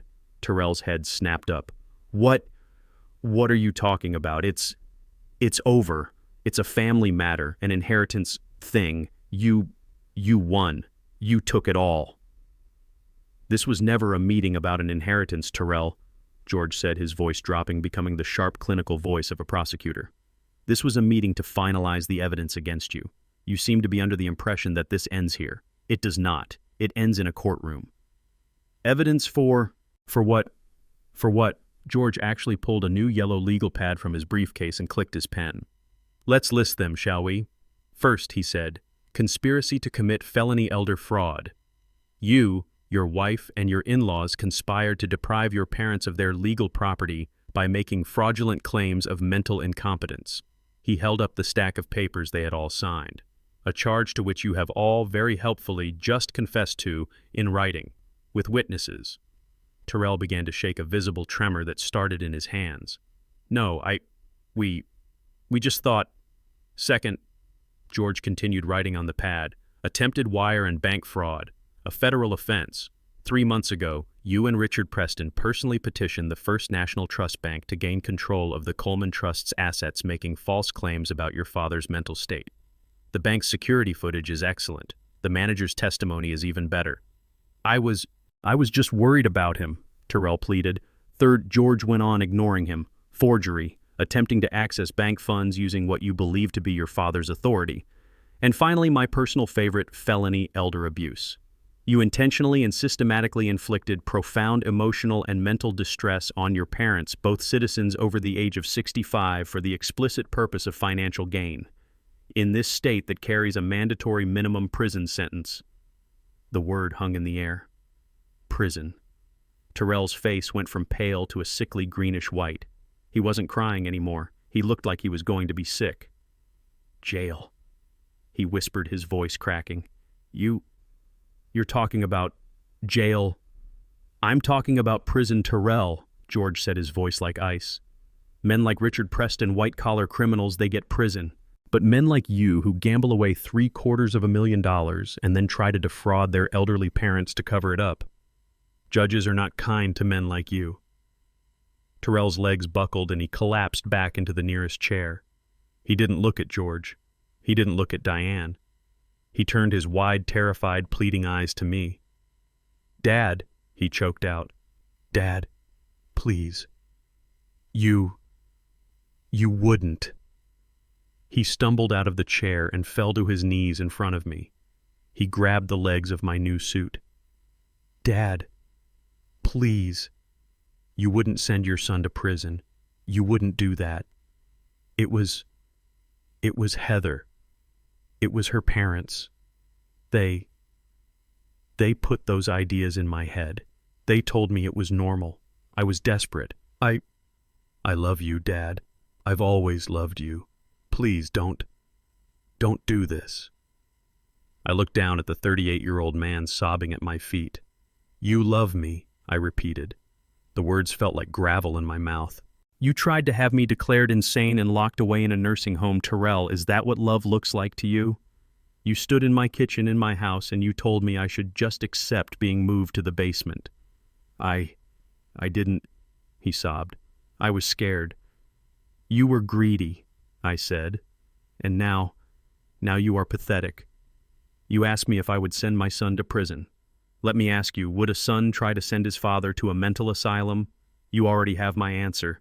You gave it to me yourself last night. I looked at George. George, is there a way for him to avoid this? Terrell looked up, his face slick with tears, a new, desperate hope flooding his eyes. Yes, George said. As I told Mr. Coleman before this meeting, he is conditionally merciful. He is willing to instruct my office not to forward this entire beautiful airtight file to the district attorney's office. Anything, Terrell cried, still on his knees. I'll do anything, Dad, I swear, anything. On one, George said, very specific set of conditions. They are absolute, they are non-negotiable. Do you understand? Terrell nodded frantically. Yes, just tell me. First, George said, you will sign the full and detailed confession of your actions, which my team has already prepared based on the document you signed earlier. Second, you will sign the divorce papers we are drafting right now, citing irreconcilable differences and waiving all claims to any community property present or future.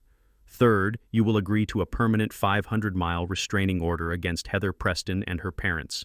We must ensure you are never again under their toxic influence. Yes, I'll do it, Terrell said, nodding, grabbing at the chance. Is that it? I'll sign it all. I'll do it right now. And fourth, George said, his voice dropping, the most important condition, the one that Mr. Coleman, your father, designed himself. Terrell was still on his knees, looking up at George, waiting for the final blow. He was a cornered animal ready for anything. But before George could speak, Diane held up her hand. Wait, George, just wait. She had been silent, a ghost in the room, absorbing every awful revelation. Now she stood up from her chair. She walked past me, past Monique, and stood over her son. I expected to see her usual softness. I expected tears. But her face was hard. It was the face of a mother who had been betrayed to her very core. Before we talk about conditions, she said, her voice shaking but clear, I need to know one thing. Terrell looked up at her, his face a mess. Mom, anything. Why? She asked. It was the simplest question in the world and the most complicated. Just why we loved you, Terrell. We gave you everything. We worked so hard. Your father, he built this legacy, this secret to protect you. And you tried to destroy him. You looked at us, your own parents, and you saw what a burden, an obstacle. What did we do? What did I do to make you hate us so much? This question was more devastating than any legal threat. This was his mother asking him how he had become a monster. Terrell couldn't answer. He just broke. He buried his face in his hands, and his sobs echoed in the silent, expensive room. I don't hate you, he choked out, his voice muffled. I don't. I just... You just what? Diane demanded. What was more important than us? He looked up, and the truth, the ugly, pathetic truth, finally came pouring out of him. I was ashamed, he yelled, the words ripping from his throat. I was always ashamed. I frowned. Ashamed of what? We gave you a good home. We gave you an education. You don't get it, he cried, looking at me. You never got it. I grew up in that simple house, that humble house. I went to the state university while all my friends went to Yale and Harvard. You were an architect, Dad, but you drove a 10-year-old Honda and fixed your own roof. Mom, you were a homemaker, but you cut coupons and shopped at discount stores. You called it frugal. You called it valuing labor. He laughed that broken, terrible laugh again. You know what they called it, my friends? They called it poor. They called it cheap. So you were ashamed of us, I said. It wasn't a question. And then he continued, ignoring me. I met Heather and her family, Richard, Barbara. They had things. They didn't just have money, they had class. They talked about summers in the Hamptons, skiing in Gestad clubs that I didn't even know existed. They were better. They are criminals, Monique said, speaking for the first time. I didn't know that then, Terrell screamed at her. I just knew they were everything I wasn't. I wanted to be one of them. I wanted Heather. And to get her, I had to lie. I told her you were old money. I told her you were eccentric, and that you were modest by choice, but that you were secretly loaded. He looked at me, a bitter irony in his eyes. Turns out, I wasn't even lying, was I? You were loaded. You just never told me. The lie just got bigger. He went on, his voice dropping to a whisper. I had to buy her the ring. I took out a loan. I had to take her on vacations we couldn't afford. I took out another loan. Then I had to keep up. The condo, the car, the dinners, and the betting. I thought I could make one big score. Just one. Pay it all off. Live the life I was pretending to have. But you didn't win, I said. I never won, he whispered. I just lost, and lost, and lost. So you came for us, Diane said, her voice flat. When your lies ran out, you came for us. Terrell nodded, his shoulders slumping in total defeat. Heather's parents were coming to town. They wanted to see the estate. They wanted to meet the eccentric parents. I was trapped. I knew the moment they saw the house, the moment they met you. The jig was up. They would see you just as you were. Simple. And you couldn't have that, I said.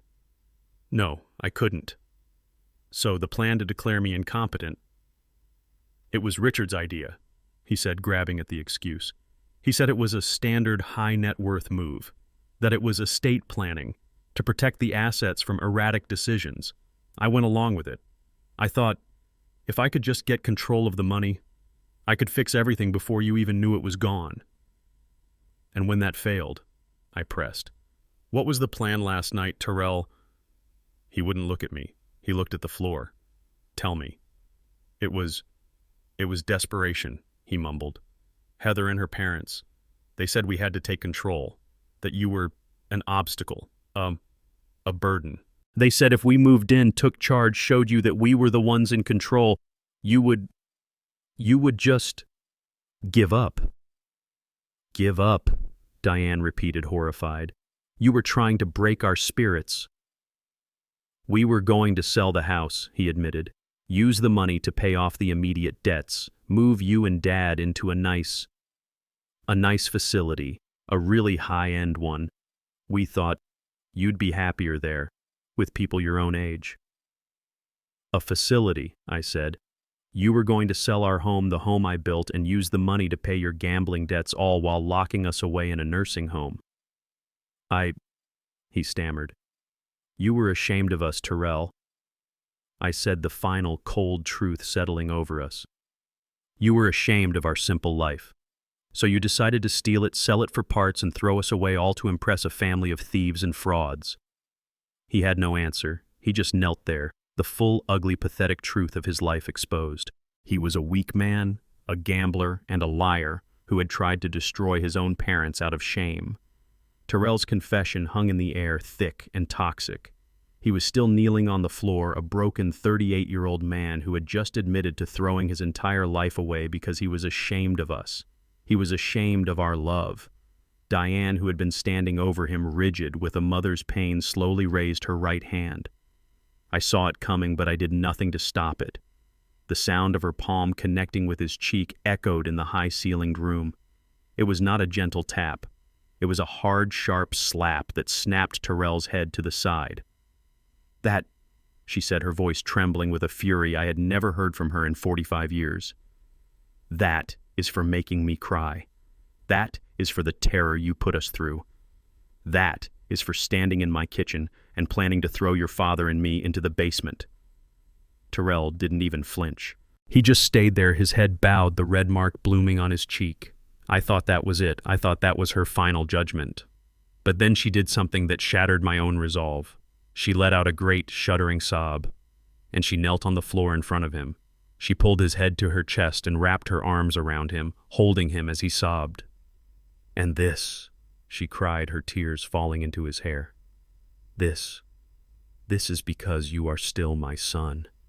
You are my son, and you are a fool, a terrible, terrible fool, but you are still my son. Terrell's composure, the last of his pathetic defenses, completely shattered. He howled. It was a sound of pure, bottomless grief.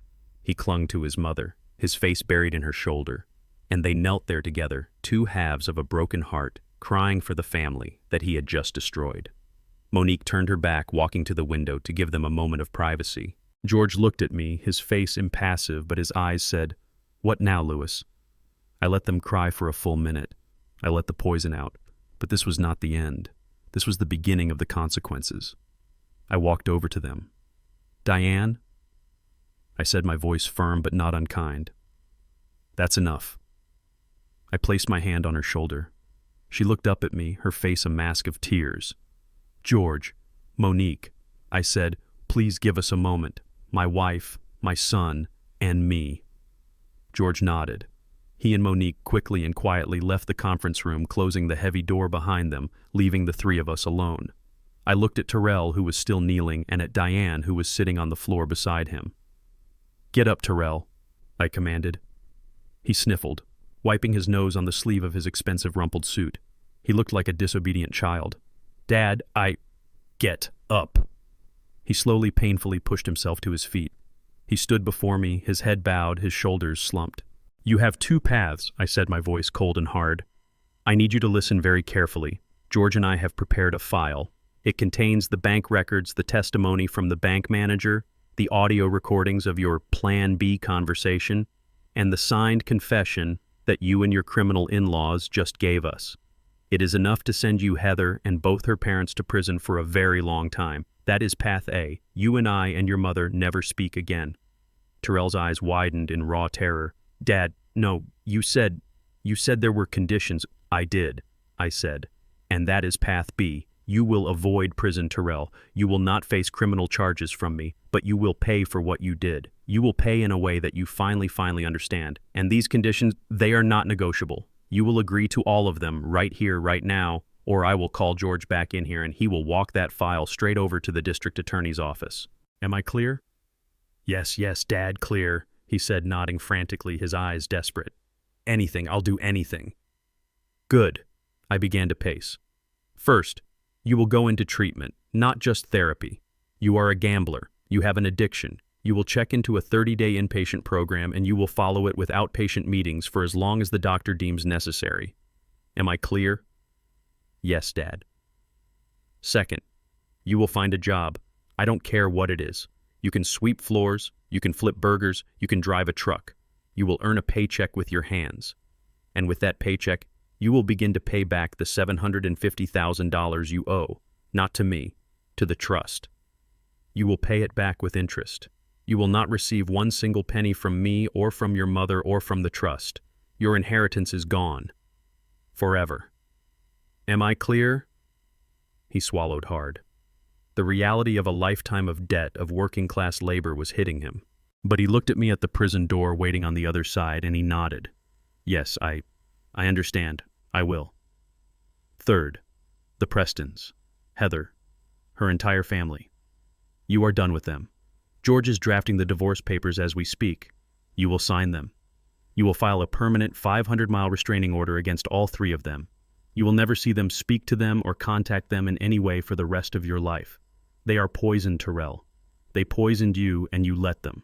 That ends today. Am I clear?" He didn't hesitate.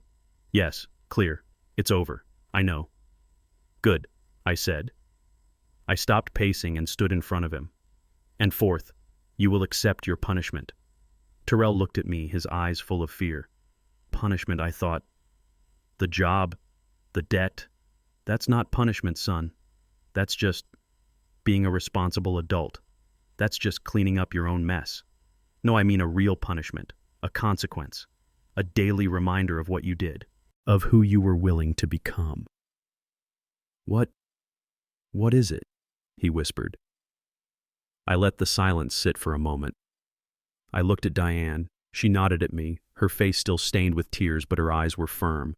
She was with me. "You're going to come home," I said. Terrell's face flooded with a relief so profound he almost collapsed. "Home. Oh, Dad, thank you. Thank you." "Don't thank me yet." I cut him off. "You are not coming home as our son. You are coming home as our tenant. Monique is the new owner of the property. She will be your landlady." "I can pay rent," he stammered. "With my new job."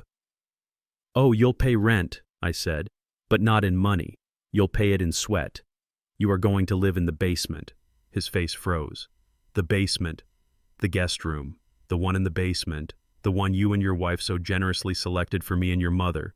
That will be your new home. It's comfortable. It's convenient. It's close to the laundry room.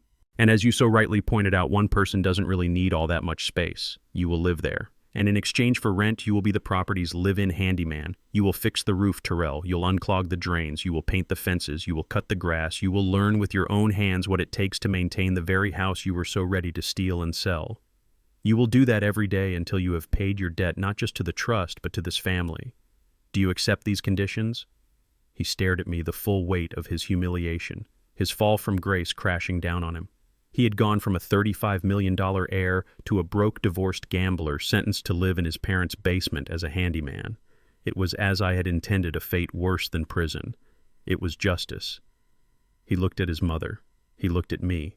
And he gave a single, slow, defeated nod. "Yes, Dad," he whispered. "I accept." 1 month later, the house at 124 Willow Creek was no longer the same. It was lighter. The oppressive, suffocating tension that had defined our lives for the past few years was gone, replaced by something I hadn't realized. I'd missed the sounds of a normal, happy home. Monique and her husband David, a kind and steady man who worked as a high school physics teacher, had moved in 2 weeks after that day at George's office. They took the 2 guest rooms on the second floor. Monique, it turned out, was 6 months pregnant, a fact she had been afraid to share with anyone in the midst of the family chaos. The moment Diane found out, she transformed. The haunted, betrayed woman who had walked out of George's office disappeared, and the mother I had married returned. Her grief over Terrell's betrayal was channeled into a new, fierce purpose, preparing for her grandnephew. The house, which had been silent for so long, was now filled with the sounds of Diane and Monique laughing in the kitchen, arguing over paint swatches for the nursery, and baking. God, I had missed the smell of Diane's baking. She hadn't baked for pleasure in years. Now the house constantly smelled of cinnamon, vanilla, and apple pie. Diane and I were back in our master bedroom, our sanctuary. Life was settling into a new rhythm, a better rhythm. Monique and David insisted on paying for groceries. David, it turned out, was a fantastic gardener and spent his weekends reclaiming the backyard from the weeds. We were a family, a different one than I had planned, but a real one. And then there was Terrell. Terrell lived in the basement. He had returned from the 30-day inpatient gambling addiction program just last week. He looked thin. The arrogance that had defined him for so long was gone, stripped away, leaving behind a hollow-eyed, quiet man I barely recognized. He had kept his word. He had gotten a job. He was stocking shelves and mixing paint at the local Ace Hardware store. Every evening at exactly 6:15, I would hear the side door open and close. I would watch from the kitchen window as my son, my 38-year-old son, walked across the yard to the basement entrance. He was no longer the man in the sharp navy suit. He came home covered in a fine layer of drywall dust, his hair matted with sweat, his fingernails permanently stained with grease and paint. He looked exhausted. He looked broken, but he also looked real. He did not join us for dinner. That was part of the arrangement. His meals were his own responsibility. He ate alone in his basement room. He was a tenant, a handyman. He was serving his sentence. I did not speak to him, and he did not speak to me. We coexisted in the same house, 2 separate worlds. Diane would look at me, her eyes pleading, asking me to say something, to offer some small comfort. But I held firm. This was not a wound that could be healed with a simple, "I'm sorry." This was a debt that had to be paid in full, with sweat and humility and time. This evening I was in the kitchen while Diane and Monique were upstairs. I was pouring myself a glass of water when I heard it, drip, drip, drip. The sound came from the kitchen sink, a steady, annoying, persistent leak from the faucet I had installed myself 15 years ago. I sighed. I looked at the drip, then I looked at the clock. 6:13 p.m. I waited. At 6:15 on the dot, I heard the side door. I watched Terrell walk past the window, his head down, his shoulders slumped, carrying his lunchbox. I dried my hands and walked to the basement door. I opened it and walked down the stairs. The room was clean, sparse. A single bed neatly made, a small desk, a hot plate in the corner. Terrell was standing in the middle of the room just taking off his heavy paint-stained work boots. He froze when he saw me. He looked like a startled animal. "Dad," he said. His voice was hoarse. "The faucet," I said, my voice flat all business. "The one in the kitchen. It's leaking. A seal is probably worn out. I need you to fix it." Terrell just looked at me.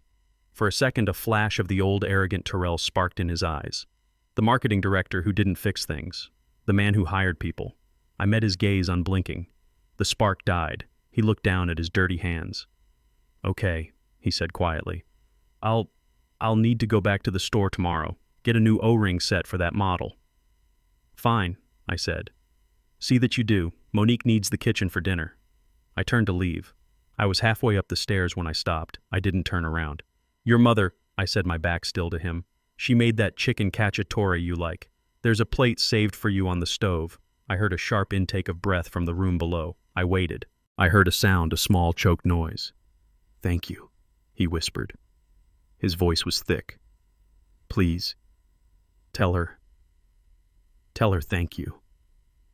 I stood there for a moment longer, my hand on the railing. I was not ready to forgive him. I was not even close. But I knew what I was seeing. "You're paying your rent, Terrell," I said, still not looking at him. "You're getting your hands dirty. You're doing it on your own." I paused, and the final words came out heavy with the weight of everything we had lost and everything that was still broken. "For the first time in your life, you're doing it on your own." I walked up the stairs and closed the door, leaving him alone in the basement with his tools and the dinner his mother had saved for him. The phone rang 2 weeks later. It was George. His voice was crisp, efficient, and held a note of finality. "Louis," he said, "I wanted to give you the final update on the Preston side of things. It's officially over." I was sitting at my kitchen table nursing a cup of coffee. Through the window I could see Diane and Monique in the backyard, sitting on the porch swing, talking animatedly about the baby that was on the way. "What happened, George?" I asked, my voice calm. "Richard Preston," George began, "was arrested by federal agents an hour ago at his golf club, right on the 9th hole." I closed my eyes. Justice. "The SEC investigation we uncovered was the final nail," George continued. "He wasn't just borrowing from his clients, Louis. He was running a full-blown Ponzi scheme.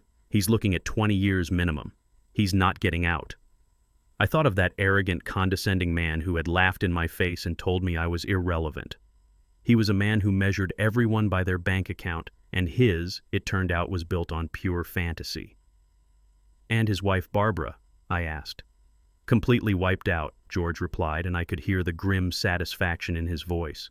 "Every account she had was tied to his fraudulent business. The house has been seized by the feds. The cars are gone. She's currently living in a Motel 6, according to my investigator. She's functionally bankrupt. Worse," George added, "she had the audacity to try and call my office demanding that the Coleman Trust pay for her legal fees. She claimed she was a victim of my aggressive tactics." "What did you do?" "I sent her a bill," George said flatly, "for the emotional distress she caused my clients, Mr. and Mrs. Louis Coleman. She won't be calling again. The Prestons Louis are finished, socially, financially, and legally. They flew too close to the sun and they got burned." I felt a quiet sense of order settle over me. It wasn't joy, it was just completion. "And the daughter?" I asked. I couldn't bring myself to say her name. "Ah, yes, Heather. She's been busy," George said. "How so?" "She filed for divorce immediately, just as she had threatened. Her lawyer, a real shark from a downtown firm, filed a motion to seize all of Terrell's assets as emergency alimony. She was still convinced, even after everything, that the $35 million was hiding somewhere. She was convinced that we were just playing an elaborate game." "What happened?" I asked, though I could guess. George actually chuckled, a dry, humorless sound. "It was anticlimactic. We had Terrell submit his last 3 pay stubs from the Ace Hardware store. We provided a notarized copy of his new lease agreement for the basement room. We showed his bank account, which currently has a balance of $212.48. I pictured Heather's face. "Her lawyer," George said with deep satisfaction, "quit the case this morning. He cited non-payment of services. It seems Heather couldn't afford her own shark. She has no job, no skills, and her parents' credit cards are now just useless pieces of plastic. She gets nothing. So she's left with nothing. She is left with exactly what she brought into this family, George confirmed. A bad attitude and a lot of expensive, out-of-style clothes. There was a pause. Don't feel too sorry for her, though, George added. My investigator did one last follow-up purely out of professional curiosity. She's already back on the market. She was spotted last night at a gala at the art museum trying to talk to a 90-year-old oil baron. She's hunting for her next victim. I shook my head, a small bitter smile playing on my lips. Some people never learn, George. No, Louis, he replied. They don't, but we do. And Terrell is learning. That, I think, is what matters. His words hung in the air. So, George asked, his voice softening, all business concluded. That's the end of it. The Prestons are gone. Heather is gone. Terrell is paying his dues. The last question is, are you happy, Louis? After all this, was it worth it? I didn't answer right away. My gaze drifted back out the window. Diane and Monique were still on the porch swing laughing. In the yard, I could see David, Monique's husband, standing next to our old, stubborn riding lawnmower, and next to him was Terrell. He was covered in grease. His hands were black. He had the mower's engine cover open, and he and David were looking inside. David was pointing at something. Terrell listened. He nodded. He wasn't the slick marketing director. He wasn't the arrogant, defeated son. He was just a man learning how to fix something. He was learning how to do the work I had always done. I watched as Terrell finally pulled the starter cord. The engine sputtered, choked, and then roared to life. He got on the seat, put it in gear, and slowly, carefully cut the first straight line across the grass. I turned back to the phone. Happy is a complicated word, George, I said. I'm not happy that my son is a broken man. I'm not happy that I had to destroy his life in order to save it. But, George prompted gently. But, I said, my voice thick. I look out my window and I see my wife smiling for the first time in years. I see my niece, who is more of a daughter to me than my son ever was, safe and secure in my home. I hear laughter here again. I watch Terrell make another pass on the mower, his face set in concentration. And I see a man out there on the lawn. I finished. A man who might one day be worth something. I'm not happy, George, but I'm at peace. And for the first time in a very long time, I'm getting there. I'm getting closer. Thanks to you. That's all I needed to hear, Louis. Take care of that family. I will, I said. The real one. I hung up the phone. 6 months had passed since the day in George's office. 6 months since the old toxic order of my family had shattered. Winter had come and gone, and now a cool spring evening was settling over the house. Sunday dinner at 124 Willow Creek had once been a performance. A tense, quiet affair where Diane and I tried to pretend, and Terrell and Heather pretended right back, all of us choking on unspoken resentments and lies. But this was different. The table was set for 5. The air in the dining room wasn't heavy. It was light. It smelled like Diane's roasted chicken and the lemon pound cake Monique had baked. David, Monique's husband, was telling a funny story about a student in his physics class who tried to argue that gravity was optional. Diane was laughing, a real deep laugh that I hadn't heard in years. She and Monique were sitting close together. Monique was 8 months pregnant now, glowing and full of life, and Diane fussed over her constantly, her grief over Terrell's betrayal channeled into this new, fierce purpose. I'm telling you, Diane Gray is too sophisticated, Monique said, pointing with her fork. Nonsense, Diane countered, her eyes sparkling. Gray is calming. We can add accents. Yellow ducks. It will be beautiful. We don't want the baby to be overstimulated, do we? They looked happy. My wife, who had been a ghost in her own home, was alive again. She had a purpose. She was going to be a grandmother in all but blood. And at the far end of the table, sitting in the chair that Richard Preston had once tried to claim, was Terrell. He was quiet. He ate his food, his eyes on his plate. He had been living in the basement for 6 months, working at the hardware store for 5. He looked different. The arrogance that had defined him for so long was gone, stripped away, leaving behind a hollow-eyed, quiet man. His hands His hands told the story. They were no longer the soft hands of a marketing director. They were rough. The knuckles were calloused, the fingernails clean but permanently stained around the edges. They were the hands of a man who worked. He didn't join us for dinner every night. But Sunday was becoming a tradition. It was Monique who had insisted. He's part of the household, Uncle Louis. He does the work. He should eat with the family. He listened. He didn't interrupt. He didn't boast. He didn't pretend. He was just there. Terrell, David said, pulling him into the conversation. That fix you did on the attic insulation, brilliant. Our room is 10 degrees warmer. Terrell looked up, surprised to be addressed. Oh, it was just some fiberglass batting. The old stuff was compressed. I saw a draft by the north-facing eave. Well, whatever it was, Monique smiled at him. It worked. Thank you. Terrell just nodded, a slight flush rising on his neck. You're welcome. He went back to his chicken. He wasn't the center of attention. He wasn't the heir apparent. He was just the man who lived in the basement, the man who fixed things. And for the first time, it seemed like that was enough. After dinner, Diane and Monique started clearing the plates, arguing over who got the last piece of cake. David went upstairs to read. I did what I always do. I went to the front porch. The air was cool, crisp, the smell of spring azaleas. I sat in my old rocking chair, the one my own father had built, and looked out at the quiet street. 124 Willow Creek. It was my house again. I heard the screen door creak open and close behind me. It was Terrell. He stood awkwardly by the door for a moment, his hands twisting in the pockets of his clean jeans. He looked nervous. Dad, he said. His voice was quiet. Terrell. I replied, not turning. I just kept rocking.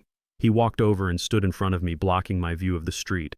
He looked smaller, not diminished, just human. Can I talk to you for a minute? I'm listening. He took a deep breath. His rough hands were shaking slightly as he pulled them from his pockets. In his right hand he held 2 envelopes. They were standard white business envelopes, slightly crumpled. This is the first one, he said, holding out the first envelope. It was thick. It's the rent for the basement room. I'm 2 days late. I'm sorry. My paycheck didn't clear until this afternoon. I looked at him. I looked at the envelope. His rent, as I had stipulated, was his labor, his work on the house. This was something else. What is this? I asked. Monique and David, they're having a baby, he stammered, not meeting my eyes. The work I do, it's fine for the house, but they need money. For diapers, for things. It's my paycheck from the hardware store, all of it. For this month. It's $512. Please, tell Monique it's for the baby. I held the envelope. $500. The man who gambled away $500,000 was now handing over his entire hard-earned paycheck. All right, I said, placing it on the small table beside me. I'll give it to her. And, he said, his voice dropping. He held out the second envelope. This one was thin. This is the other thing. I took it. It was lighter. It's not much, he said, his voice full of a shame that was different from before. This wasn't the shame of being poor. This was the shame of being a debtor. It's $100. It's all I could save after the rent. But it's the first one. I frowned. The first payment, he said, finally meeting my eyes. For the $750,000, I know it's just a drop. I know it will take forever, but it's a start. $100. I'll have another 100 next month, maybe more if I get overtime. He stood there exposed, offering this pathetic, powerful gesture. I held the small envelope in my hands. $100 against a debt of $750,000. It was nothing. It was a joke, and it was at the same time the most valuable payment I had ever seen. I looked at the envelope, then I looked up at my son. You're right, I said, my voice thick. It's not much. At this rate, it will take you more than 600 years to pay this off, Terrell. He flinched, but he didn't look away. He didn't make an excuse. He just stood there and took the truth. I know, sir, he whispered. I slowly, deliberately put the envelope with the $100 into the breast pocket of my shirt right over my heart. "All right," I said, patting the pocket. "One payment down, a lot more to go." A single tear escaped his eye and rolled down his cheek. He wiped it away angrily with the back of his rough hand. "Yes, sir." He stood there for another moment. "The faucet, in the kitchen, I fixed it. It won't drip anymore." "Good," I replied. "That's good work." He nodded as if he had just been given the greatest compliment of his life. "Good night, Dad." "Good night, son." He turned and walked back to the basement door, his shoulders straight. I sat there on the porch for a long time, rocking back and forth in my father's chair. I heard the faint sounds of Diane and Monique laughing as they washed the dishes. I heard the distant sound of the city. I felt the crisp spring air on my face. George had asked me if I was happy. No, I wasn't happy. Happiness was too simple a word. I had lost my son, the brilliant, arrogant, weak, lying marketing director. That son was gone forever. I had been forced to destroy him. But as I sat there in the dark, my hand resting on my chest, feeling the small crin-clad envelope in my pocket, I realized that in the wreckage I had found something else. I had found a man who was paying his debts, a man who fixed what was broken, a man who was learning the hard way how to build a life instead of just buying one. I had lost the son I thought I wanted, but I had finally found the man I had always needed him to be.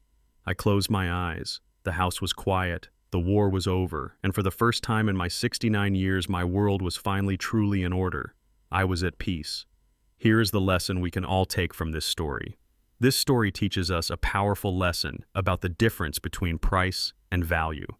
Terrell and the Prestons were obsessed with the price of everything: the house, the cars, the status, but they understood the value of nothing. They mistook Louis's humility for weakness and his simplicity for poverty. But true wealth isn't about what you can show off. It's about the character you build in private, the integrity you maintain under pressure, and the peace you find in an honest life. Respect, loyalty, and dignity are the only assets that can never be faked, forfeited, or gambled away. What did you think of Terrell's path to redemption? And who do you think was the real villain in this story? Let me know your thoughts in the comments below. And if you like this story and want to hear more, please remember to like and subscribe.